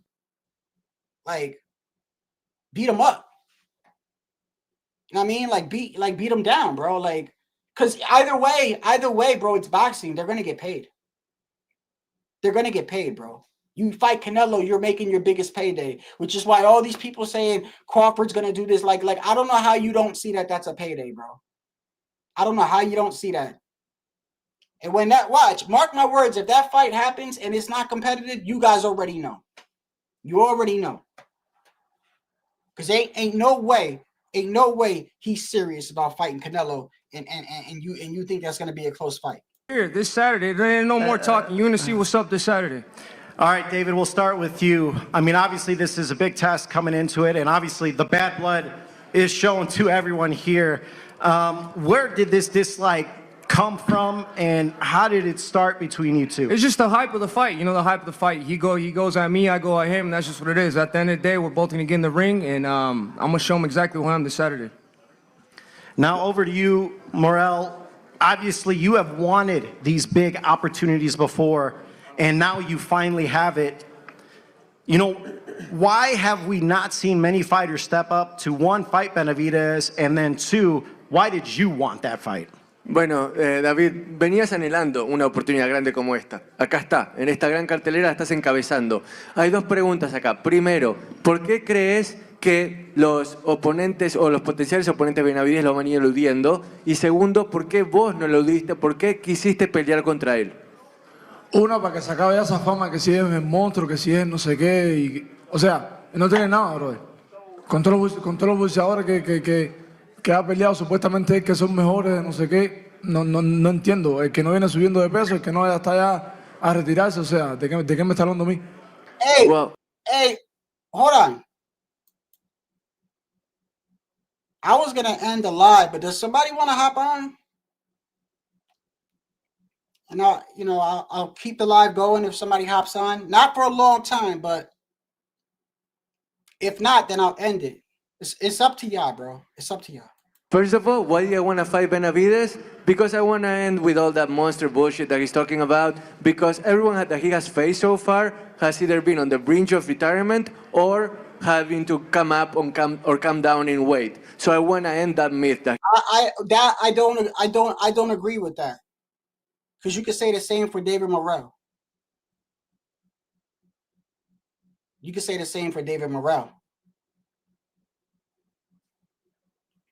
He's a monster. 100%. Quiero pelear con él porque dicen que todo el mundo le tiene miedo. Yo no le tengo miedo. 100%. Everybody says like, oh, they're afraid of him or whatever. I want to prove, I want to show that I'm not afraid of him in the least. David, what do you have to say where he says, you know, I want to end all that monster myth that you have behind you? I fought way better fighters than him. Everybody that I fought, they say the same thing. They don't have nothing, they don't have defense. They don't hit like that, this and that. You heard that? You have behind you. I fought way better fighters than him. Everybody that I fought, they say the same thing. They don't have nothing, they don't have defense. They don't hit like that, this and that. But where are they all at after the fight? They all say David Benavidez is the best. And that's exactly what David Morrell's going to say. David Benavidez. Yo, David Morrell's a fucking fool, bro. Yo, I swear, bro, I've never seen any. I'm not saying you should be afraid of David Benavidez. That's not what I'm saying. What I'm saying is I've literally never seen anybody, bro. Never. Not like even Caleb Plant was like, you know, like I've never seen anybody just fuck out of here. Fuck out of here. That's literally how he's like with him, bro. That's kind of crazy to me. They don't have defense. They don't hit like that, this and that. But where are they all at after the fight? They all say David Benavidez is the best. And that's exactly what David Morrell's going to say. David Benavidez is the best. Now, on Andre Ward's podcast, David, you recently said that you wanted to test Morrell's temperature down in Miami. What did you make of it when he threw the belt at your face in Miami? I seen that he's a fucking pussy and he tries to throw his belt at me to try to get out the fight. That's what he's trying to do. If you throw a belt at somebody, you know you're going to fucking hit him in the head and you're going to bust the head. The fight might get canceled. That's what this pussy is trying to do. He's already looking for a way out. All right, we'll see. We'll see if you try to fucking hit him tomorrow then. Look, yeah. It's like the Rolly shit, bro. It's like the Rolly shit. Like, come on, bro. Like, you could have really fucked my ankle up by just tapping me like that. You could have.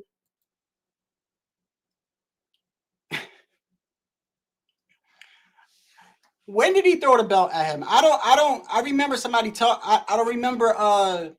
Was that on camera when he did that? Let's see. I don't remember that. I don't remember that. When was that? Was that when they announced the fight? Was that the first face-off? Let me see. Morrell throws belt. Throws belt at Benavidez.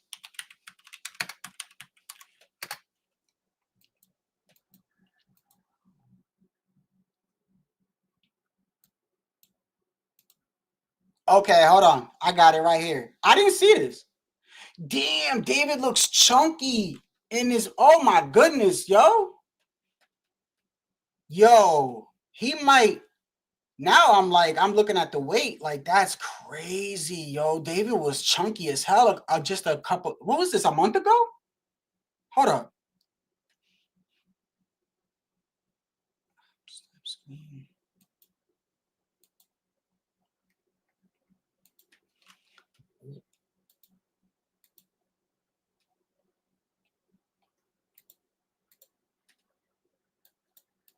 Yo, look how chunky David looks in that, bro. That don't even look like him. That ass, bro. It don't even look like, bro. Look at that, bro. 175 might be fucking too small for David, bro. I swear, I'm not joking. I didn't think he was that big, bro. I did not think he was that big. I remember him being a little thick when they did the whole press comp. Where's the thing where they were? What do y'all call it? When they with some of the fighters when they they don't always do it. They don't always do it, but they do it in the UFC too. When they when they take the promo pictures for the fight, when a guy's like this or whatever doing the stance, right? Not always, but sometimes they have them both there, right? Because they have them both there because they want them to go face to face so they can take a picture and put it up and promote it, right? And when they decided to do that, you remember that, what happened there, right? Let's go through that real quick because that is where I was like, damn, like David Benavidez is being extra, right? And he looked chunky in that, you know. But he looks kind of big here, like he's been, how much did he weigh here, bro?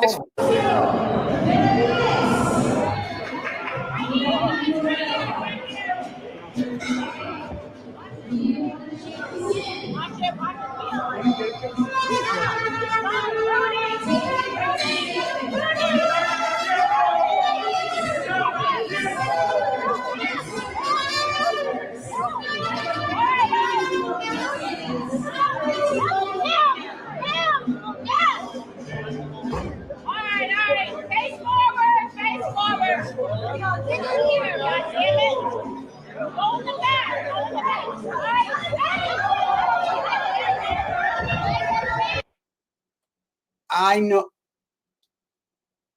bro, I never seen that before, and that is fucking ridiculous because he sat here and come on, David Benavidez, come on, bro. He sat here and said, this pussy threw the belt at me, was trying to get out. You put your hands on him first, bro.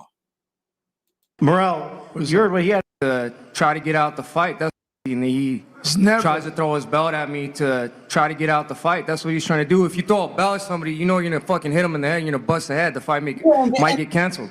And then on top of that, he didn't even really throw the belt either. You could tell, like, Morrell kind of thought of, like, if you look at it, he even thinks about it, like, should I even throw this shit? Like, because it looked like Morrell's like, should I even throw this shit? Because I don't want to really hit him. And, like, look.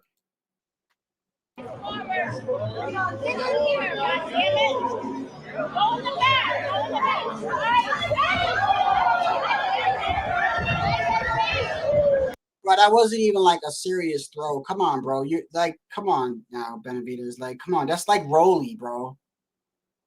Rolly was like, I could have broke my ankle when Tank just went like this, bro. He nudged you off of the fucking thing, Rolly. You'd be surprised, man. Some of the most dangerous motherfuckers in life are extra. Like the way he said that, I'm like, damn, he really threw a belt at you like that, bro. Come on now. Come on now. That's nothing, dude. Come on, bro. So okay, well, maybe you're right then. But all right, but so hold on a second though. Hold on, Tycho. But y'all acting like he threw the belt at David Bennett. Bro, look how he pushed him, and he didn't push him lightly either. That's not a little. It's funny.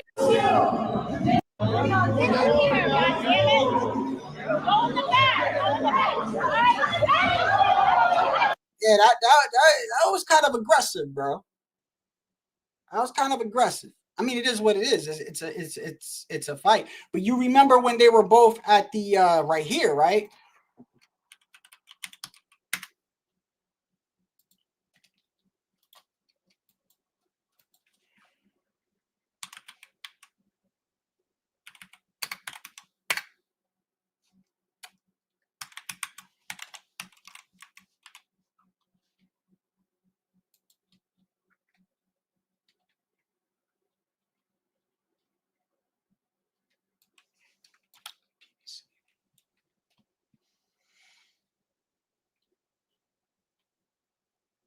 Can somebody explain to me, not for nothing, not to get off topic, but can someone explain to me what is going on with PBC? Like, even when you go to look up PBC, like somebody is not running that correctly or something.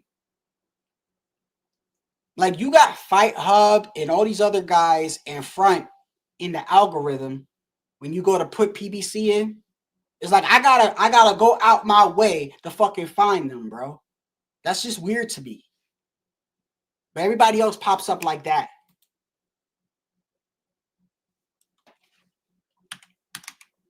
And Then they're over here buffering and shit. Is this it right here? Hold on, let me see. Where is, okay, hold on.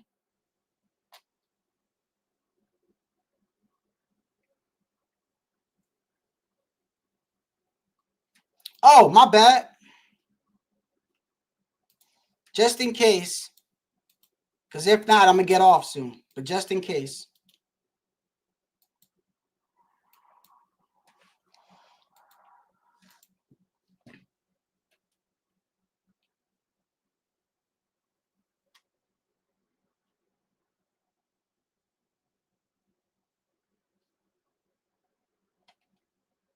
Where is it, bro? Oh, right here. Yeah, this is it. This is it right here. Okay, hold on. Hold on. This is it right here. Right here. Gloves off right here.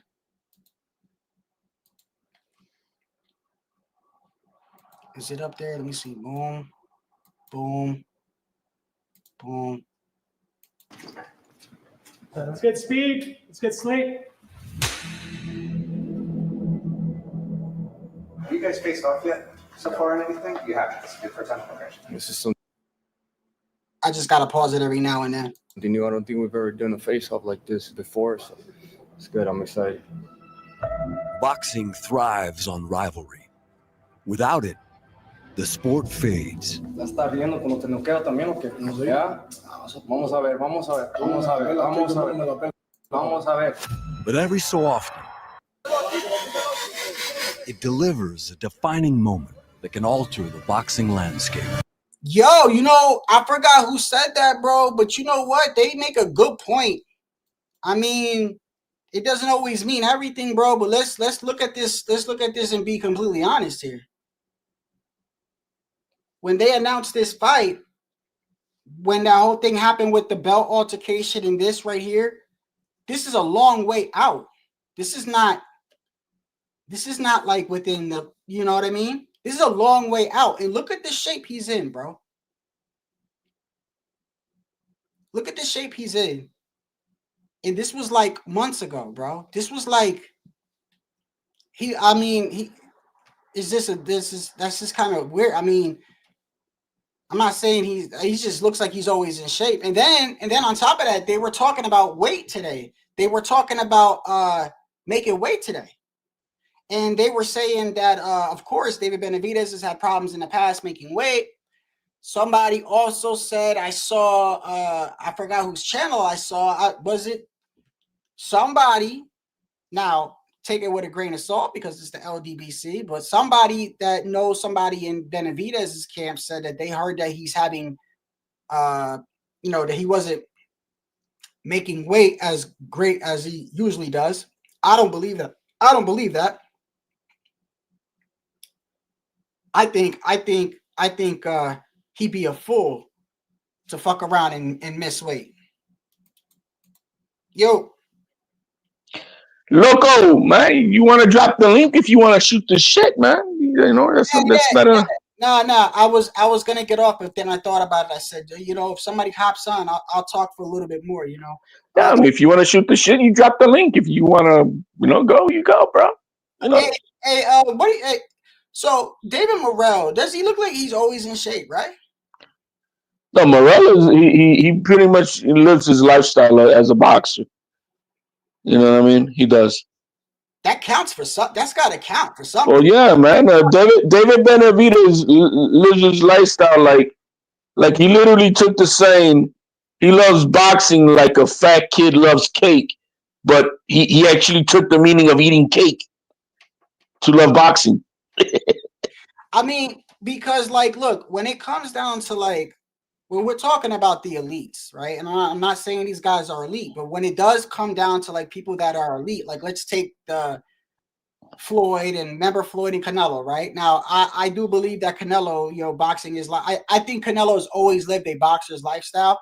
But let's take Floyd, for instance, right? Somebody like Floyd and Keith Thurman, right? Keith Thurman comes in, he would come in excellent shape. But in between camps, he was getting a little towards the end, a little chunky and stuff. But Floyd was always in fight. Looked like he was always in fight shape, and I think that counts when we're talking about an even fight. Everything becomes important. The way you make weight, everything, especially if it's a down the middle fight. Like, to me, this is a very close fight. And one thing I've noticed with David Morrell too, especially that I've noticed with fans with David Morrell, boxing fans, not fans of David Morrell, boxing fans in regards to David Morrell. It's two things. It's either I got somebody that's like, oh, he gonna run through Benavidez, and then you got somebody else who's like, oh, he gonna stop him in under 5. And it's like it's like I feel like some of them probably haven't watched them. And you know what's crazy is if somebody does get blown out this fight, bro. Right. The thing is with Morrell is because he doesn't he only has 11 fights, so he hasn't been on the scene long enough to establish a train of memory to like, oh man, I remember he did that. You already did that guy. There's not, it's only 11 fights. David is, he's been a champion since he was like 23. You know what I mean? He was a champion that early on. So there's a lot of history with him still. So when I showed right here, so somebody, but Benavidez is on the Memo Heredia juice, man. That's what it is, bro. Well, actually, I was somebody yesterday when I was looking back at, because I go back to the lives and I look at what people are saying, and there's a couple people that was saying, I don't know if they're here, but they were saying like, look at David, like, look at the difference, like, look at how he looked. He has abs now, bro. Huh? They showed him in one of those pictures today on Twitter, like the final pictures or something like that. Dude got abs. Who, Benavidez? Yeah. Let me see.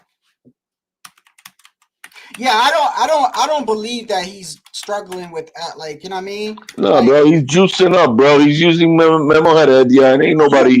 You think he's over here accusing Morrell of using shit, and you think he's projecting, bro. Oh yeah, one thing he does is project, bro, and that's the main shit. Oh, by the way, were you here when? Yeah, you've been here. Obviously, you're always here. You're like part of the channel.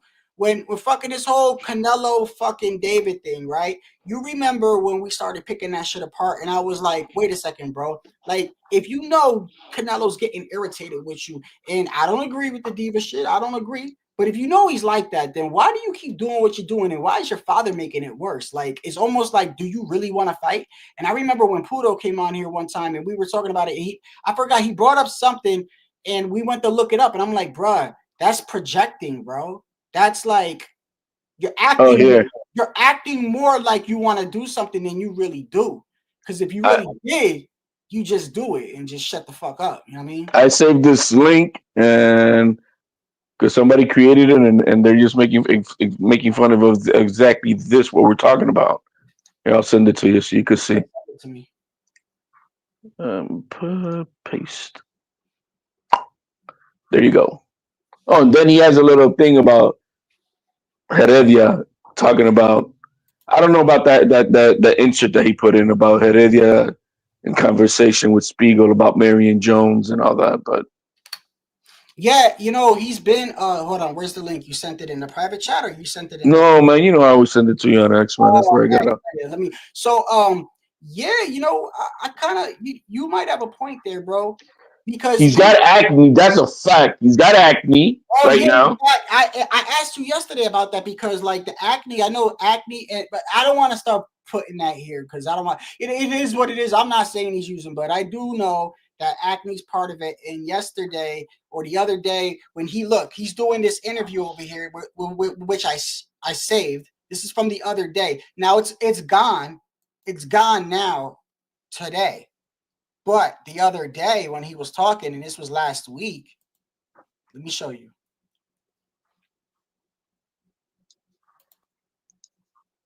It's just a little weird, man. Right here. This fight. So this was a couple days ago, last week. You see the big one on his nose. Huge one on his nose. And I remember, who's the guy, Plates with Dates? What's the guy's name? The guy that's like he specializes in. Yeah, more dates and more plates. He's my guy that helped made my article so that I can show that what Ostring was in bullshit. More plates, more dates. Yeah, that guy that specializes. Yeah, he knows about all that shit. He like one of the things he always points out is like, bro, if a dude gets like acne out of nowhere before a fight that doesn't usually get acne, just be careful. You know what I mean? And I'm not saying anything, but it is kind of funny that you said that he's an endocrinologist because he keeps bringing it up for Morrell. And didn't you tell me yesterday he's with the guy that's like the Victor Conti 2.0? Right, Memo Heredia. You know, and he's known for this shit. Yeah, I feel really good, bro. I mean, I've been working extremely hard for this camp. It's been like about 4 months and a half. You know, I want to fight guys that think they're on my level or even better, so I can show the world who I am. Hold on, let me see the link that you sent me. It just shows the picture of when they started promoting this fight and what he's looking like now.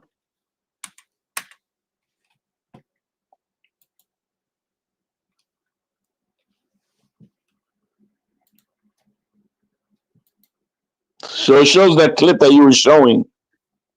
Oh, I see it. Okay, yeah. Hold on. But then it has a recent picture now. Let me share the screen.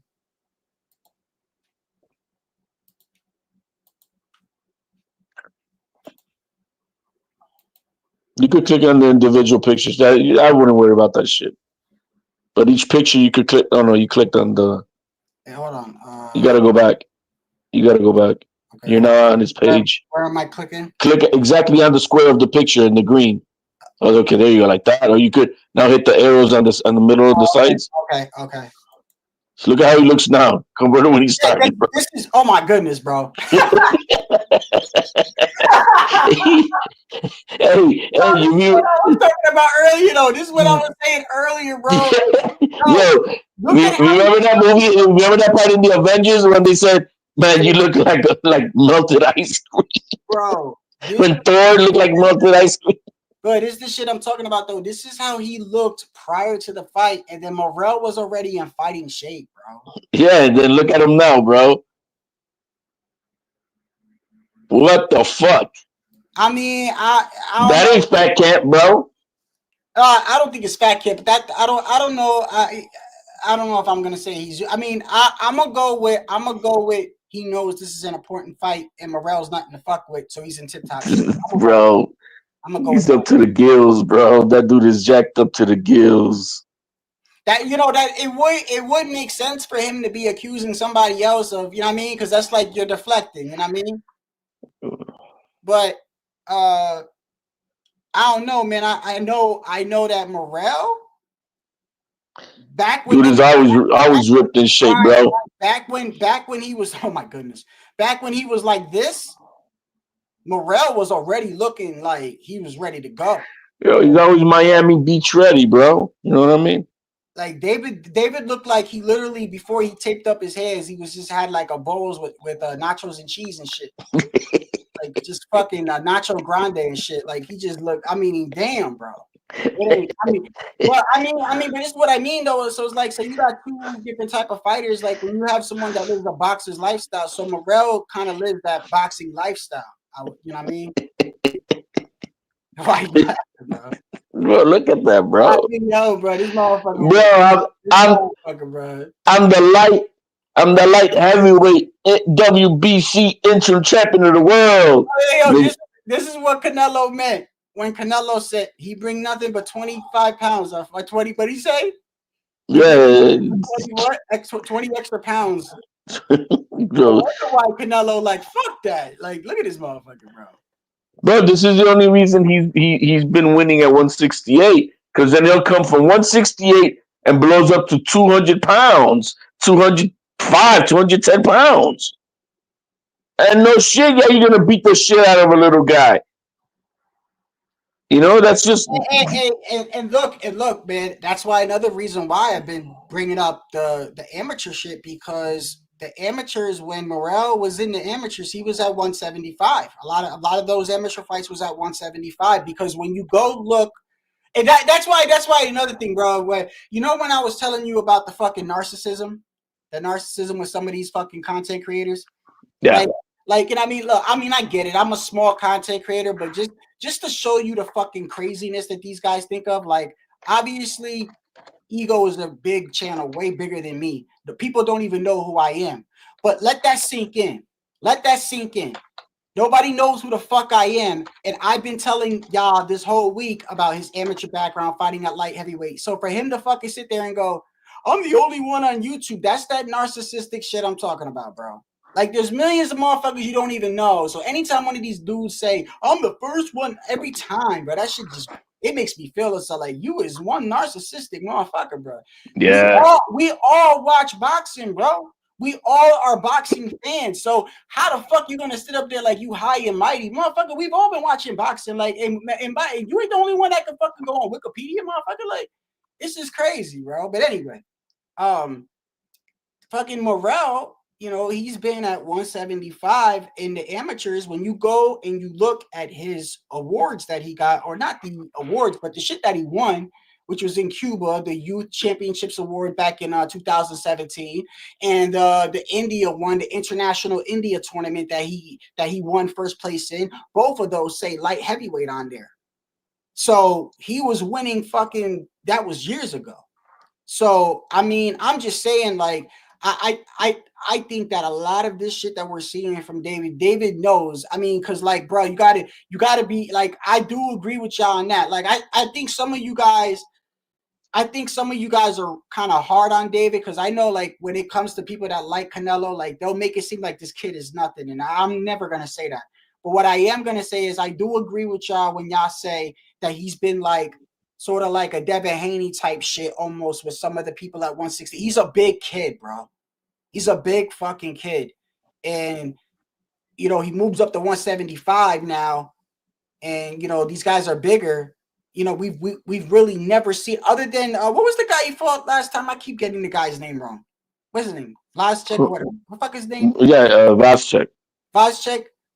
That was like the closest guy I've ever seen that was like kind of like size-wise, but the guy wasn't even fighting, bro. Because he was 37, bro, and he hadn't fought in I don't know how long. Yeah, so this is the first time, like, I mean, you look at these two motherfuckers face off, and it's like even down the middle, bro. But he's he's chunky here, bro. Bro, I got Morrell, man. I got Morrell. I don't care. I got Morrell. You know, I saw. So I was putting in the chat. There's the team Benavidez. I really, they're doing too much to try to get into his head, because they were talking about Gallegos, this guy who was apparently a sparring partner for Morrell, and they're saying that he gave him work and that he knocked him out and this and that. And hold on. Just to show you, man. I don't want to spend too much time, but this is what I mean by the narcissistic shit. Here, look, let me show you. And Benavidez looks like one of those guys from SpongeBob, bro. Let me show you. Tell me that's fucked up, bro. I don't know who it is, but I know he looks like somebody from SpongeBob. Hold on a second. Let me do this real quick and show you.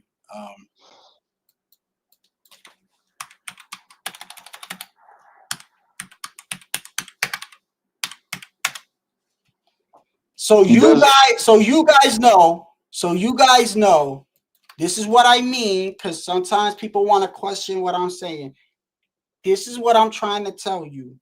I'm a small content creator. You guys know me, but a lot of people don't know me, okay? A lot of these guys got thousands of subscribers. And y'all know all week what I've been talking about, right?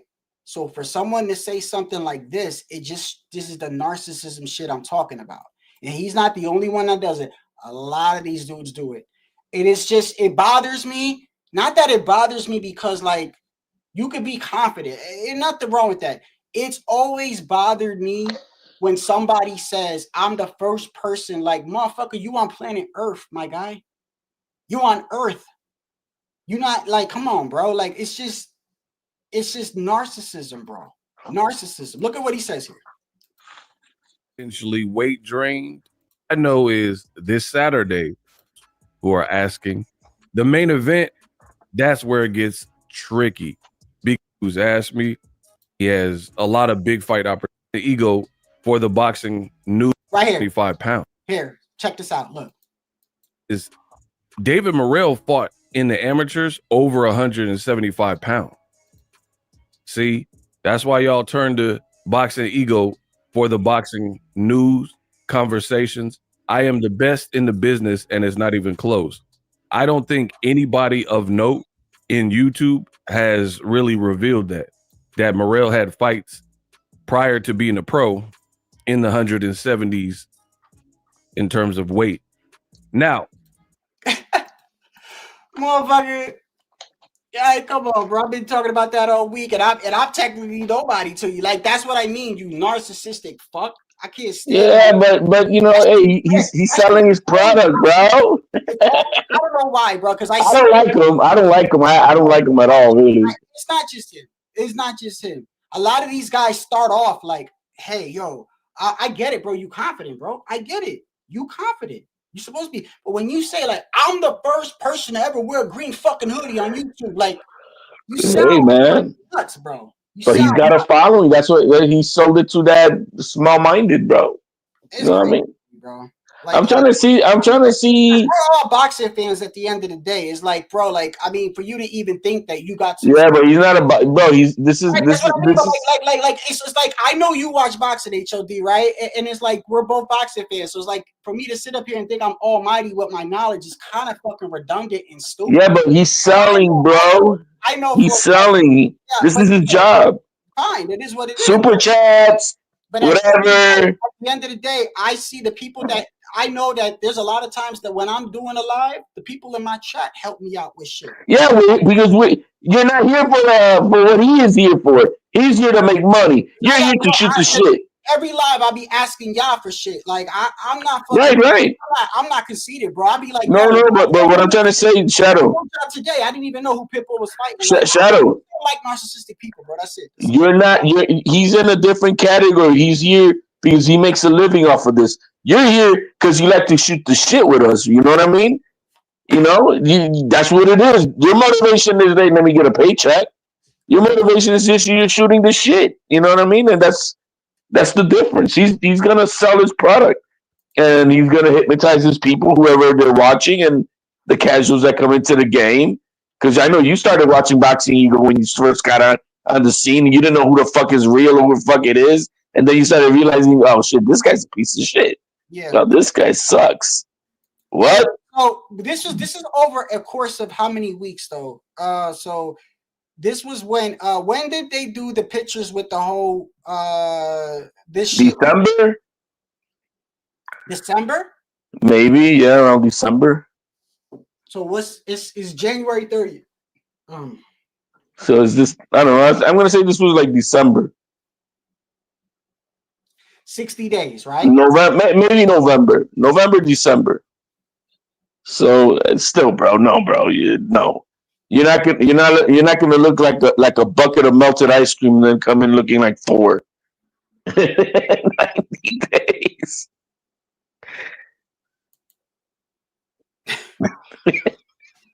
It's just, I don't mean to laugh. It's just, damn, bro. It's like, damn, bro. That's a damn. Like, one is like nacho cheese and shit. Like, he looks like Hey, this is some shit you put on like a workout, like a website.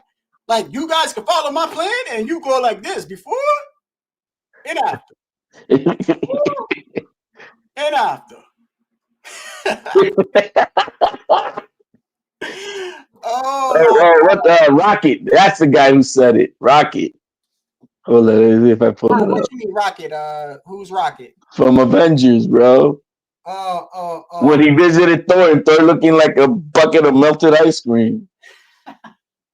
He says it, bro. That was funny as fuck. Hey, who's this guy right here that David was going at? Oh, you said his name in the chat, or Tycho did? This guy right here. Hey, listen, let me tell you something. All I'm going to tell you guys, if you can hold this guy's punching power, okay, for 12 rounds, I don't know anything about boxing, okay? This guy's going to knock you out. I'm telling you. I'm just telling you. Who's that guy? That's Cuba Senior. Luis de Cuba Senior, I think it is. Is that his? Because that's the guy that David Benavidez keeps accusing of stealing money from Morrell. Right. Well, he's the manager or something like that. He's the Lukowitz on that side. He's the Samson Lukowitz on that side. How would he know? How would he know if somebody's stealing money from? There's just a lot of snaking, bro. Like they're like I said, they know who he's sparring, and bro, they're like so all up in his business. Look, I'm glad you brought that up. So let me ask you. So this is why yesterday, before my internet had cut out when we were talking, which by the way I fixed it. By the way, this is what I meant though. Yeah, though I like the host yesterday, man. That HLD guy was pretty good. Yeah. Look. This is what I was trying to say when you said, because I know that this is a grimy sport and there is snakes and kids. Let's not forget what happened with Ryan Garcia and Tank, right? Remember the guy was a what you call it? The guy, hey Ryan, you okay? That guy was a snitch, like, in Ryan's camp, right? So we know that they do this in this sport, right? So that's why yesterday when you were telling me about what's his name and his father, Kid Austin, I said, so you don't think it's possible? Because like he said that somebody broke into the house, stole passports, and prevented them from going over there. Yeah, but now you're talking about a felony, bro, compared to just gossip shit. Yeah, I know who's in your sparring team. Yeah, I know maybe some of your stuff on the business contracts or something. You know what I mean? But I guess that's fair. But breaking into your house and doing federal attraction. You don't believe? Do you believe that somebody from Tank's team paid somebody in Ryan's camp? Yeah, I would. Hey, how the fuck do you know he's got a rib injury and then you knock him out with that shot? How do you know? Like, that's crazy, bro. Tank ain't even known for Tank knock you out in the chin. He chin checks you, bro. But for some reason, he KOs Ryan to the body. And Ryan said he had an injury and the dude was spying and shit. So I think it's a little bit of both. He hit him good in the liver. I ain't gonna lie. He hit him good in the liver. Right, but my whole point is this though, is like, I believe shit like that happens. Like, okay, yeah, you're saying that there's a difference. There's exaggeration. Like, wow, they're saying he got poisoned and shit. That's just the LDBC getting into his head and all types of shit. I get that part, but I do believe shit like with Tank, because like if you look at the way, the reason why I believe it is because I've even showed the part where you have ever seen the part where where Tank admits he was nervous before he was gonna fight Ryan? I ever show you that? Yeah, but you hear that from a lot of fighters. But the way he said it, he's saying. So this is after the fight. He says, "I ain't gonna lie, bro. When Ryan's brother came in, when I was getting my hands wrapped, I was nervous." And the guy was like, "Why was you nervous?" Because when he was getting his hands wrapped, Ryan's brother walked straight up to him and went like this. And he said that he was kind of like nervous the way he did it. He was getting his hands wrapped. Ryan's brother walked right up like this, and he stood right next to Tank and was like, "You gonna feel it. You gonna feel it. The first round, you gonna feel it." And then Tank was looking at him like, "What are you saying?" Here, I'll show it to you. Hold on. I'll show it to you. And then you got Tank over here like, yeah, I was nervous.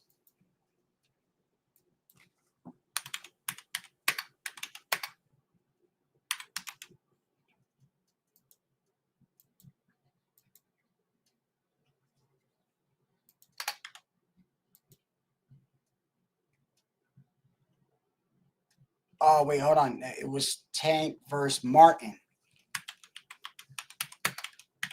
And this was on the lead up to the Frank. This was the Frank Martin lead up that he was talking like this.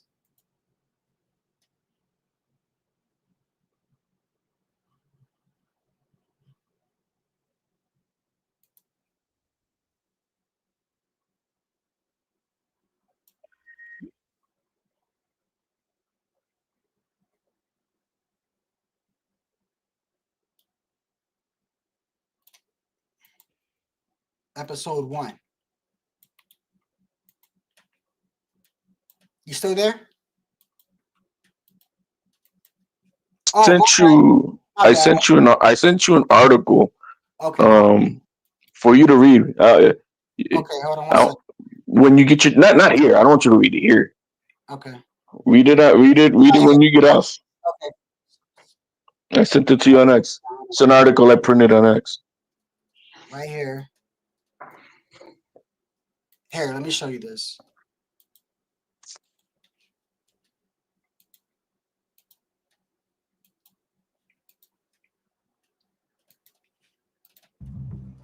It has been a long hiatus for the boxer known as Tank. By the time he steps into the ring with Frank Martin, it will have been 14 months. I was nervous. Your brother came in. That's what you trained for, shorty. Bro, I was nervous. You're gonna feel it right away. Huh? You're gonna feel it right away. I'm a what? You're gonna feel it right away. When his brother came in, I mean, he told me, like, you gonna feel it. I said, what? But I heard what he said, though. I kept asking him, like, what? I was nervous. So that's what I mean by the way he, you know what I mean? Like, he's admitting that, like, he, you know, so that's why with the whole, the dude, I don't know his name, the whole dude, hey, Ryan, you okay? The mole in the camp. That's why when I look at the situation and I look at how it happened, how it unfolded, you got Ryan that went through all this weight clause and everything like that. And then you got Tank admitting, right, that he was nervous. And then they said that there was a mole in the camp and that Ryan had a rib injury. And then Tank knocks him out with a body shot. So because even though he dropped Ryan, he ate it, bro. He wasn't hurt. He got right up. Right. Okay, so going back to over here, I agree with you. When people spy on people and people, you know, it's a grimy sport. Yeah, that's part of the game. So when you have David Benavidez saying like, yo, I know he's getting robbed and shit, right? That's because people are talking. People are fucking. And that irked him, bro. That irked Morrell. That part is what irked him. That got him up, and because it was irking. That irked him because that's a little bit more personal. That's what got him upset because that's when he said, that was the first time I saw Morrell say today. He said, "You've been talking a lot." He said something like, "You've been talking this whole time. I've been letting you talk this whole time." Is after when Benavidez said that he's been robbing you, you're not making all that money. It's like it was kind of personal. That's when he said, "Yo, you've been talking a lot, bro, and I'm a fucking hurt you." That's something like. Well, it was that in combination with them telling him about Gallegos. Oh, we know what Gallegos did. That's what that man that was yelling Cubas. He was saying, "Oh, I don't care about sparring." Yeah, but they were talking about that. Because they're putting it in his face. We know what Gallegos did to him, and that old man that I say you, that's Lukowicz on Morrell's side. Yeah. That's what he got. That's what that old man got mad about because they knew that Gallegos was in sparring with Morrell, and so that in combination with the money, that's what got him pissed off. Where was that? Is that what you sent me? You just said you sent me something. No. Who, me? Yeah, you said you sent me an article. No, I sent you an article for you to read on your own time. But I want you to read it so you can understand some shit that nobody understood from back then. But you put up the video right now. That old man that was talking. That exact moment is when they were talking about Gallegos and the sparring. He's like, man, sparring no nothing. He beat him up. That's what he's saying. Like, yeah, we know what he did to him. Because they're claiming that dude stopped Morrell and Kent. So all that got him all frustrated with the money. So obviously people are talking and shit like that, right? But you think it's far fetched when Kid Austin's father says somebody stole our passports. Well, yeah, man, because it's like me talking shit to you here. It's one thing, but me going to your house and breaking and entering and come on, bro, and then your passport, which is a federal document, that's a felony, bro. And possible federal offense. I mean, I'm just saying, like, if you got people that would actually like load their, okay, for instance, you don't think it's a federal offense? You see how we've talked about this before. I've never accused him. You have, but when Crawford's gloves busted up during the Avenesian fight, isn't that technically, if he was doing something, isn't that a felony? Not a felony. It's not. It's not. If we're gonna fight, and I'm gonna load my gloves, knowing that I could hurt you, that's not a felony? No, but you got to remember, there was nothing found about loadedness. And all we have is just exploded gloves. You have to have, you have to have proof of loadedness and stuff like that. I'm saying, if a person did, yes. Well, yeah, that's different. Same thing with the egg weights. Yeah, but you have to have evidence of that. Now, when I'm talking about breaking and entering, like I mean, the reason I say it's is because it's not something in the common world of boxing that we breaking and entering and all that shit. It's not that serious. The one thing I do agree to is also, like, Shakur wouldn't agree to fight if he was that fucking scared that he's gonna send somebody to go fucking, do a to steal fucking documents. Now, mind you, I mean, I thought a little bit about it. Let me go down that route. Jay Prince is a Texas dude, even though he's more out of Houston, and these people are from San Antonio. So, I mean, but does Jay Prince got people in Texas? Yeah, he got people in Texas. Yeah, of course. Right? You know what I mean? But bro, it's not that serious, bro. This kid, I mean, you know what I mean? It's not that serious. I don't think it is. All right. So when did this supposedly happen with Morrell getting stopped in sparring? And during training camp. Oh, this training camp. Yeah, that's why he was pissed. In the press conference, the old man. Oh, I ain't gonna lie. That's the first time I'm hearing this. So wait. They're saying he got stopped this training camp. Yeah, but here, I'll send you the link. Do you believe of the guy? Do you believe that? Because if I think they're just pressing buttons. You know what I mean? And because Gallegos was in his camp. If that's true, then that's bad, bro. But no, I what's true is Gallegos. They had work with him in sparring. I think what's not true is that the guy stopped Morrell and all that shit. I think that, but there, it's a half truth. Yeah, that guy was in his camp. Did you send me the link? Let me take a look at that. Yeah, let me put it up right now. Give me a second. See, I heard that I didn't know they were saying he got stopped. Like that's a difference though, bro. And we're talking this because that's right up there with do you agree? That's right up there with like Ryan saying during this training camp I got caught with a body shot. Right? And then they say, oh, look, he got a rib injury, and then Tank knows that.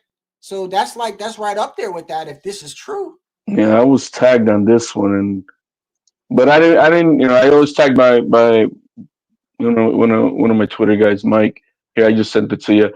He's saying that because during the press conference, he heard they were talking about this guy. I just sent them to you. Yeah, hold on. Now Pacheco stopped this guy in a fight. The Pacheco of last week, he fought this guy before and he stopped him. But they're saying that this guy's, KO'd. I mean, I don't know, bro. I think it's just gossip. Gave him good work, you know what I mean? Sparring partner Gallegos KO'd Morrell during his training camp. Who told David Benavidez that? Well, his dad was saying it. When Senior got on the podium, he pointed out there, hey, man, I want to thank Gallegos. He said in Spanish for giving this clown some good work or something like that. Because I know when he said that, that's because I do know that today was the first time I saw Morrell actually say, yo, you've been doing a lot of talking, bro. Like, I'm going to hurt you. because he was like basically like, yo, I've been letting you like just go off on me for fucking weeks now, bro. And he's like, you know, but I'm saying I didn't know that, and that kind of makes me lean towards Benavidez if this is true, because bro, that's a recent. We ain't talking about this. Ain't like T.O. sparring some dude a year or two ago and got dropped. This ain't that. I don't think it's true though, man. I think they're just using anything to try to get under his skin, and they finally got under his skin today. How about what if Morrell's camp purposely lied to Benavidez? What if they lied and said, yo, go tell him that, go tell him, like, so we're sparring, right? Go leak it out that, like, he was having problems and that he got stopped. So this way, David Benavidez will think, oh, he got stopped in training camp. Let me hop on him. And then, like, you know, like. My thing is that if that would have happened, like, sparring should have ended like 2, maybe 3 weeks ago. Sparring. Heavy sparring. Because you stop sparring like about 2 to maybe 3 weeks before the fight. Okay. And so they would have known this information for the last whatever the press conferences. They didn't say nothing. So I think they're just they. The difference between having a bad sparring fucking session and getting KO'd though, HOD. Yeah, but does he look like you? We've never seen him with a little mouse or anything. You know what I mean? We didn't see nothing wrong with him. You can get caught clean and not get, punched. Like if you get caught in your chin, you don't necessarily have a broken. But I'm not gonna put too much stock into that. But this is the first time I'm hearing that, and that is that is kind of worrying a little bit. It was part of the press conference, bro. The thing is, you didn't hear it. They were all yelling. If it's like because that kind of changes, like, cause like I'm literally like leaning like on the fence with these guys. Like I'm literally like every time I think I'm going for Morrell, I be picking Benavidez, and every time I think like, cause I do think Benavidez is way emotionally like it's just a lot, bro. He's got a bro. This is high risk, low reward fight at the moment in his point of his career, because he's about to be able to get an undisputed fight, at against Better Beaver Bivol. Canelo can still call him up. We don't know that. You know what I mean? Canelo can still call him up, and so there's millions of dollars on the line for Benavidez. When is it? Tomorrow? No, Saturday night. Yeah. I'm like, bro, I don't know if I'm gonna see it. It depends on somebody in the family, because we got a lot of Mexicanos in the family too, so that I might have family that might want to watch it, and they'll invite me over. Or well, I will see. I guess we'll see at the press conference. Then I'll probably go live after the. What time is the press conference tomorrow? Weigh-ins is let me see. Yeah, the weigh-ins. Let's see what we could find. Yeah. You said they're fighting in Vegas, right? Yeah, they're fighting in Vegas. Benavidez.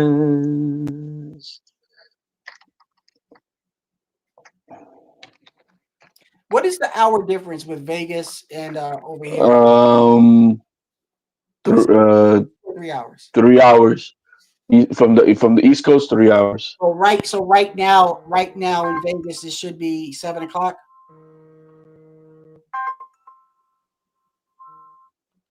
Let me see. No, just keep looking at it. I got it. Weigh-ins is scheduled tomorrow at. Damn it! I just had it here. I think now, it's 7 in Vegas right now. So 4 p.m. Eastern time. 3 hour difference. That's kind of late. Yeah, that's what I'm saying. So, but hold on. If it's in Vegas, right? Yeah, that'll be noon over there. Over here, right? So they ain't probably gonna get in the ring until shit, maybe like 12 over here. For what? For the weigh-in? No, the actual fight. Oh, the fight. No, expect it to be kind of late, man. Yeah, because okay, because it's a 3-hour difference. Yeah. So I don't know. I don't know what the time is for that. I don't know what time the fight is, but what time is the weigh-in tomorrow? the weigh-in is going to be 4 o'clock. So it should be 1 o'clock. That's 1 o'clock. 1 o'clock. Vegas time. That's late. Okay, so wait. It's gonna be 4 o'clock Eastern. Yeah, which is 1 o'clock Vegas. You think that's late? Yeah. You're supposed to weigh in at 9 a.m. That could be a ceremonial weigh-in. I don't know. Yeah. I don't know. I don't. Normally ceremonial weigh-ins would be around 3 to 4.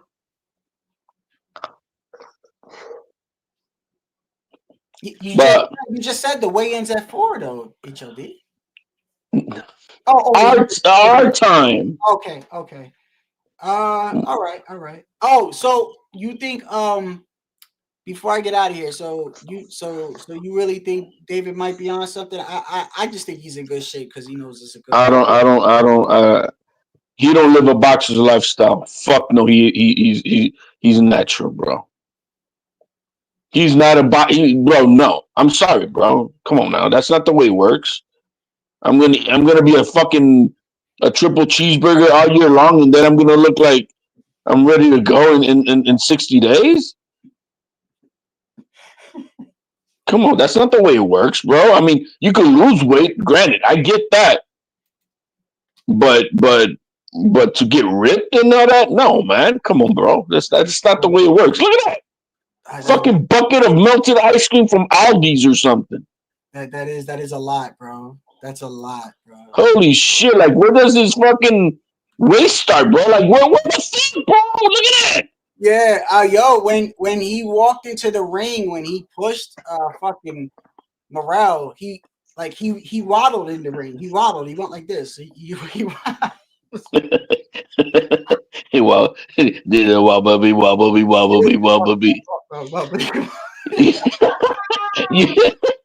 Yo, you know what he looks like, bro?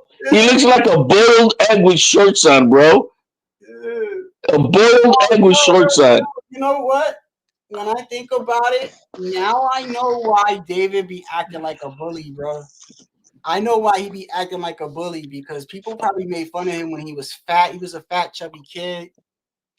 So now he's like, hold on. Why are you using the word past tense? You know what I mean. He's a fat fuck, bro. Yeah, but that's why he's so mad all the time and you know. Well, get in shape, fat motherfucker. He is in shape now. Look, I mean, he's in shape. Yeah, he looks like a boiled egg with shorts. And this I'm trying to think, bro. I'm trying to think this is right here.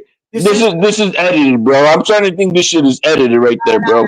This is because the pimple on his nose was there from the other day. So that is from today. Pobrecito, bro. Man. You still think Morrell gonna do it? I got Morrell, man. I got Morrell for a lot of reasons, bro. I mean, you know, where he comes from, and I also like his trainer. Damn it, I can't think of it right now.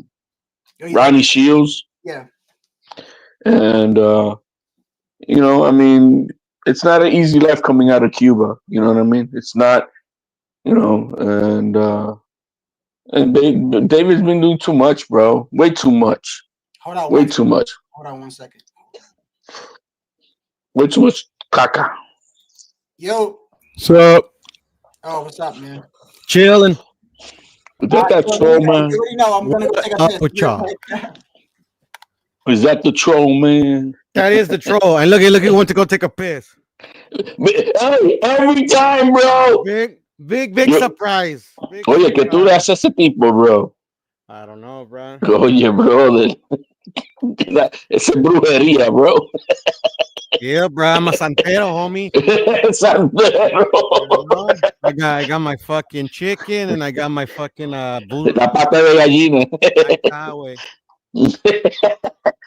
Yo, man, so yeah, man, we were just shooting this shit about today's press conference and the gossip that's going on. They're saying that the Gallegos stopped Morrell in camp. Which Gallegos? The one that think that fought Pacheco. Oh, okay. I mean, I don't know about stopping him, but I wouldn't doubt he hurt him. That motherfucker fucking hits hard. Didn't Pacheco stop that guy, right? He did, but Pacheco was getting fucking hands put on him. Yeah, so I mean, maybe give him work, but then they were like exaggerating it in press conference. Yeah, I think they're just exaggerated it, but yeah, that Gallegos guy is good, man. But who you got? Who do I have? Yeah. Well, I'm rooting for Benavidez, but it's a 50-50 fight in my opinion. I really think it is a 50-50. It's a 50-50 going in, but can we be surprised if somebody gets blown out? No, bro, I've been thinking that, bro. You know, I've been thinking that, like, it's kind of crazy. Like, that's why I think under You didn't flush the toilet, bro. We didn't hear it. Under four. Put the seat down, bro. Hold on, It's a lady comes by. If it's under 4, I think somebody. I think like if it goes past 4, I think it's gonna be like probably fight of the year kind of. But I keep saying 4 because I can see somebody getting blown out, and now they're saying they're like rumors saying that Morrell got stopped in a fucking training camp, bro. I didn't hear that until today. But like I mean I don't know how much I put into that though because it's like that's just talking shit. But Puro just said that kid hits hard like a truck, so he probably gave him work. You know what I mean? Which is normal, sparring. Well, now that Puro's here, I'm gonna tell you, like Puro, like the reason why I'm thinking about it is because like you remember when Ryan fought Tank, right? And the dude, hey Ryan, are you okay? Like that shit ended up turning out to be true. That is true, but people have I remember rats in their camps. You know that happens, bro. That's not. I'm just saying, getting stopped in your current training camp is not good, bro. Nah, I would say it's not. But it's not unheard of, man. It's not unheard of fighters, getting touched up in a sparring during camp. It's not unheard of. Nah, it's for practice, anyways, bro. Sparring don't mean shit. I'll tell you what, if that shit was true, he's calm as hell for somebody that did. Well, yo, what you think about how calm he is, though, bro? Puro? Morrell. Which one? Because I didn't watch the press conference today. Oh, Morrell. He's just like the one time he got mad was when they brought this up. The one time I saw him when they brought this up, right, with the whole training camp thing, and not only that, but then David Benavidez also brought up the fact that this is the second time he brought it up. The first time he brought it up, it was in another interview. The guy didn't really say Morrell didn't even say anything. He just went like this, like whatever, right? But this time he said that he was getting robbed money. Right. And then he basically said that his promoter was stealing money from him and he got stopped in training camp. And this was the first time Morrell got upset. He was like, yo, bro, you've been talking a lot. Like, you know what I mean? Like, basically, I've been you've been talking a lot these past couple of fucking weeks. I'm going to hurt you, bro. I'm like, that's the first time I saw Morrell actually say something like that today. There's something to fight too, man. I think. That's what I mean, but I'm looking at it like, I don't know, bro. That shit kind of got me thinking now, bro. I wish I wouldn't have known that. I'm not watching the fight, so I couldn't tell you, man. I'm not paying $90. But calm is what he wants to be. You know, he doesn't want to be all riled up and shit. You know, that's a good thing for him. Because the last time I heard about somebody having something wrong in training camp, that shit turned out to be fucking spot on accurate, bro. I feel you. Yeah, but you're talking about an injury, which is not the same about getting some work in sparring. Right, but think about it, though. Think about this. Let's say if it was true, right? And that's why I asked you, I said, So you got people that are rats and stitches, right? So if a person, just what I'm trying to say. So if a person stopped you in training camp, you think the person snitching is just gonna say, "Oh, HLD stopped Shadow in training camp," or do you think he's gonna say HLD stopped Shadow to the body or the uppercut? He was catching him with this. Like they could give a lot more information than just getting stopped. Yeah, but I mean, but even right now, Puro was saying that dude seems to hit harder than Benavidez, bro. Yeah, So I'm just saying, if you told me somebody got stopped, the first thing I'm gonna say is, well, how did he stop? They stopped him with a body shot, uppercut, like you know what I mean? I'm just saying, bro. I wish there's a lot of I mean, like I said, I think Puro is just sparring, right? Because there's also a lot of exaggerations. I remember when, like 2 years ago or so, when Brian Newman Jr. was started to come into the scene, and there was an infamous sparring session with Tank Davis where he cracked him and blah blah blah. And I'm like, okay, I mean, I don't know, you know what I mean? I mean, it's a lot of gamemanship. I don't put too much stock in all that. Yeah, for sure. Well, Puto, who you got? I don't have a pick. I think it's 50-50, but I'm going for Benavidez. You're going for Benavidez? Yeah. But I think it's 50-50. Yeah, I think it's 50-50. I'm going. This is what I think, bro. I'm going for Morrell, but I think David Benavidez is gonna win. Well, there it is. I'm the opposite of Puro. I think it's 50-50, but I'm going for Morrell. Cool. All right, yo. So hold on a second. Do you ever? Hey, let me ask you if I'm the only one that does this. Have you ever gone for a fighter, but you think the other guy's gonna win? Like for instance, I wanted Rolly. I was going for Rolly when he fought Pitbull, but I knew Pitbull was gonna knock him out. Yeah, I do that all the time. Yeah, bro. There's nothing wrong with that. You can have mine is Canelo and Mayweather. I was rooting for Canelo hardcore, but I knew Mayweather was going to win that fight. Okay, so let me ask you then, with that HLD. So you're going for Morrell, but do you think he's going to win, or are you going for him and you think Dave is going to win? No. It's 50-50. That means it could go really either way. I can't say who's gonna really dominate. There's nothing that stands out that tells me right now that one can just walk right through the other guy. I think either one can neutralize each other. All right, how about this? Do you guys agree that Benavidez probably looks like he's in the best shape I've ever seen him in? A triple cheeseburger? No. Hey, Puto, what you think about this right here? Hold on. Yeah, show me how he look. Yeah, fuck, that's how he looked when they first announced it. Bro, se parece he una. Looks like that. He always looks like that. Looks like a tamale without having been cooked yet, bro. With shorts. What the fuck, bro? Diablo, bro. Never looks in shape, bro. I know what he looked like today, but I heard he has Memo back, so he might have his six-pack again. That's right. Yeah, man. Memo's in camp. That was today, or that's Photoshop, bro. That's got to be some Photoshop. It's got to be. If it's Photoshop, is they took a good picture, because that picture right there, right? That right there. If you look at his nose, he's got that pimple. Right, and look, this was taken last week. Caleb Plant, Demetrius Andrade. So you see that pimple right there? I don't know if you can see my arrow, but there's a pimple right there, right? And then when I take it out, right, and then I put this up in there, you can see if you zoom it in. Let me see. Bro, him training in Miami is very alarming for me. He's not the type of guy who can hang around with all that Snow White that's over there and all them bitches, bro. He got to be crazy as hell to do coke, bro. Bro, Coke is awesome, bro. Coke is awesome. That's why. No, I'm saying during with lemon. He talking about Coca-Cola.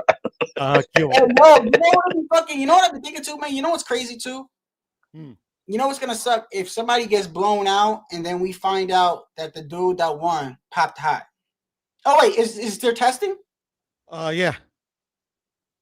because HLD was saying that he thinks that David Benavidez is projecting that he's really using because he's got the acne on his face and shit like that. And I'm wondering because he kept saying on the Ariel Hawani interview, he kept saying, and it was kind of weird hearing it from David Benavidez, bro. Like he was like, "You ain't never seen ain't nobody mention me getting popped," and I thought it was weird coming from there. I'm like, why? Like, you know what I mean? Because I don't know. He's usually always like out. Like, do you understand what I'm saying, Poodle? Like like he's always like the bully to me. But like it's like he can't bully. It's like he's been trying to bully Morrell, but the shit ain't working. You know, for sure. No, I feel you on that one. Yeah, I think it's projection as well, bro. I mean, like he's the only one that's ever been caught with fucking coke and shit.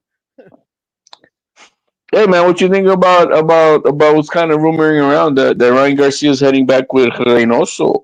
Yeah, Eddie's already said it a couple of times. Oh, he is. Yeah. Eddie's already said it a couple of times. Jaime's with him officially now. So is Tio. Yo, I think and Ryan's gonna be there as well. I don't know if Tio's official now, bro. Tio's official. I read about it yesterday. Not for nothing, bro. Who brought it up? I'm sorry. Who brought it up? Eddie Reynoso. They asked him on the TV Azteca when he was introducing Duarte. Or how's that gonna work? Verde. Tio and Ryan Garcia under the same roof. I mean, because they may have to face each other. Yeah, that's cool. I mean, like when that time comes, they'll make an adjustment. But is he supposed to be fighting Ryan before that? Who? No, Tio. No. Devin. What do you mean? So Tio is supposed to the winner of Tio and Boots or whoever in Hitchens fights the winner of Ryan and No, the way it goes is the winner. Well, right now they have the tune-up. If they pass their tune-ups, Ryan Garcia and Haney, they face each other in the fall. The winner of that fight faces then the winner if Tio makes it past Hitchens and Boots. Damn, but that neither one of those are tune-ups for Tio. No, Tio not taking tune-ups. He chose those fights. Yeah, that and then for the third fight would be the winner of Haney and Ryan, which is going to be Ryan. There is not going to listen. I'm telling you now, there's not going to be no third fight between if he fights Ryan again, he's going to get hurt, bro. Yeah, I think. Well, no, but I mean, Tio still got that mountaintop to climb with Boots. Yeah, sure, right, Pudo, right? There ain't gonna be no third fight if he fights. I'm telling you right now, if he fights Ryan again and gets caught, like to say, bro, that's gonna be. It's career ending, bro. If it's the same fight. I think it's career ending, but I think it's gonna go worse. I think it's career ending, bro. I don't think it's career ending. As far as being a prime fighter, yet it is. Nah, I don't think so. Devin's got a lot of heart, bro. Like I think he's gonna get fucked up. Listen. Got a lot of heart. His heart, Pudo. What about if Ramirez touches that chin nicely, bro? Just by chance. Well, that's the thing. Like shit, he might not even get to the Ryan fight. But that's I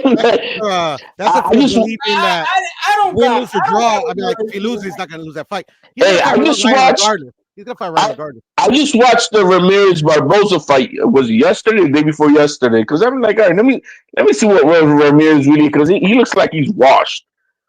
Ramirez? Yeah. And he's just, I don't know what the fuck it is. He's very hesitant. He reminded me of Pedraza, like all that movement, but no punches coming out. I'm like, what the fuck? But when he was letting him go, you know, they look strong, man. And then like so I don't know what's wrong with his conditioning or his trigger or what the fuck. He just lost. I knew that was gonna be a tough fight. No, I think it's a perfect fight for Devin because I feel like stylistically, Devin could outbox him like fucking. He could, but if Ramirez touches him, who's a for real 140 pounder. Yeah, but he's stationary, bro. I think Devin could win the fight, bro. But Ramirez is a way better boxer than Devin is. Ramirez in his better prime, yeah. This Ramirez right now, I just don't know. He's only 32 years old, bro. I know, but he only has 2 losses. Let me make sure we're talking about Ramirez that fought Josh Taylor, right? Yeah. Exactly. Yeah, I don't got him beating Devin Haney. Yeah, he's better than Devin Haney. But Devin, that's the thing though. I've told you guys before, bro. Devin has the capability to fight way better than he's been fighting since the Linares fight. He could beat Ryan if he fucking finds that Devin again. Mm-mm. He's not beating Ryan Garcia. Period. I think it's a long shot, but that's because like I don't think he'll ever go back to the old Devin. And if he goes back to Reynoso, forget it. Iceman, thanks, bro. I appreciate it because I like giving names for movies, bro. I appreciate it, bro. Yeah, I can't wait. Not for nothing, but 28 years later, I can't wait till that shit drop, bro. I can't wait. Yeah. I want to watch that shit too. I've been, bro. Yo, that's like my favorite. I love zombie movies, and they got 28 years later coming out this year. I can't wait. But go ahead, bro. Oh, by the way, they were gonna make a Train. Train to Busan is probably one of the best zombie movies ever made, and they were gonna make a Train to New York, and they canceled it. But anyway, go ahead. I was just trying to figure out how is Tio and Ryan gonna work in the gym if they gotta face each other. Shit, that happens all the time, bro. But how does it work out in this case? It'll work out like any other time. One of these guys will get a different trainer for the fight. Yeah, I think Ryan will bounce. First off, I don't think Ryan. Listen. Imagine Tio and Ryan sparring now. I don't think Ryan's gonna stay in Canelo's camp. He's not dedicated like that, bro. Maybe he's. I'm not. Dedication was never his issue. Eddie said that himself. Huh? Dedication was never his issue. Eddie said that himself. So what was the issue then? Distractions. That's the same thing. If you get easily distracted, I think it's different in Ryan's case, but I mean, I feel you. I feel you. Yeah. He did look at his best with Reynoso. Yeah, of course. He had him most of his career. Yeah, so so we know it works there. I don't know how he's going to work for Tio. You see what I mean? That we don't know. If that fight even happens, yeah, that fight will they'll just fucking somebody has to. Well, it'll be senior then in Tio's corner, obviously, and like Robert Robert does it with Virgil and Bam. Gotcha. Right, I can't believe how. But for training camp, they don't train with Garcia, with Robert. Benavidez looks yeah, because they don't they haven't fought each other. You get what I'm saying? Like Virgil and Bam aren't going to fight each other, but in this yeah. During that training camp, they won't be obviously training together. But that's gonna be a good team, bro. And if they don't have to fight each other for whatever the fuck reason it is, but they make each other better, I mean, they gotta fight each other though. They got to. Hey, real quick, bro. They're friends, bro. Stablemates, man. Hey, man, look, I gotta end this because I've been going too long. Hey, friends, make them some money. I'm gonna go on again tomorrow, but before I go, just real quick, who you got with Puto? Who you got with the whole fight card? Just real quick. Let me start off before we go. Cool. Let me go with hold on. I'm gonna go on again tomorrow. I already know the weigh-in's gonna be some crazy shit. All right.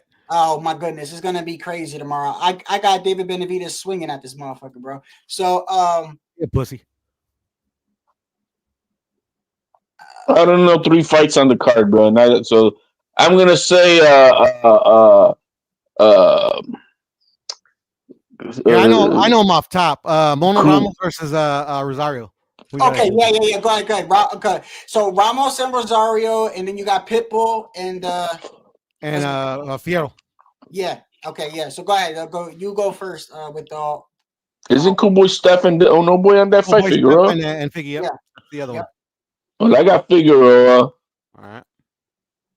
And then I don't know, man. Like lately, I got a thing against Pitbull. Like in the last, I'm tired of Pitbull, man. He doesn't deserve the name. Isaac.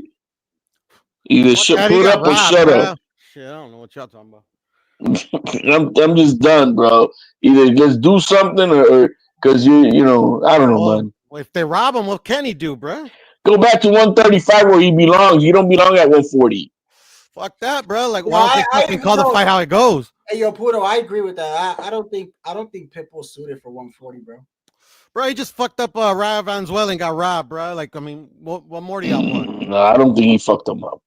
Puto, you're not serious, bro. I am serious. Hey, bro, y'all gotta keep thinking I'm always joking, bro. Like, and listen, bro, because like literally, like, if y'all listen to me, y'all make some money. Puto, that's if you think he beat El Rayo, bro. That really I question the way you look at boxing, brother. Bro, like Shadow, how many times have you told me that exact same statement, bro? Just for like a couple of fights later to be like, damn, Puro, you were right. Well, no, there's been listen. There's been listen. I admit, I'm gonna give you your props. There's been times where you said some shit. I brought you up again today with the whole Canelo You thing. always bring me up, bro. With the Canelo and David thing, you was right because you made me think like, because I always used to be like, I felt like David was acting like, because you know when Canelo says you gotta respect me or whatever, and I always felt like they were like egging him on so much that he wasn't gonna fight them, which made me think that maybe they don't want to fight him. So sometimes you say things and I give you credit, but there's been times you said some shit to me, bro, that was kind of like outrageous, bro. Yeah, so, because like, you think it's outrageous, bro, but it's okay, not. okay.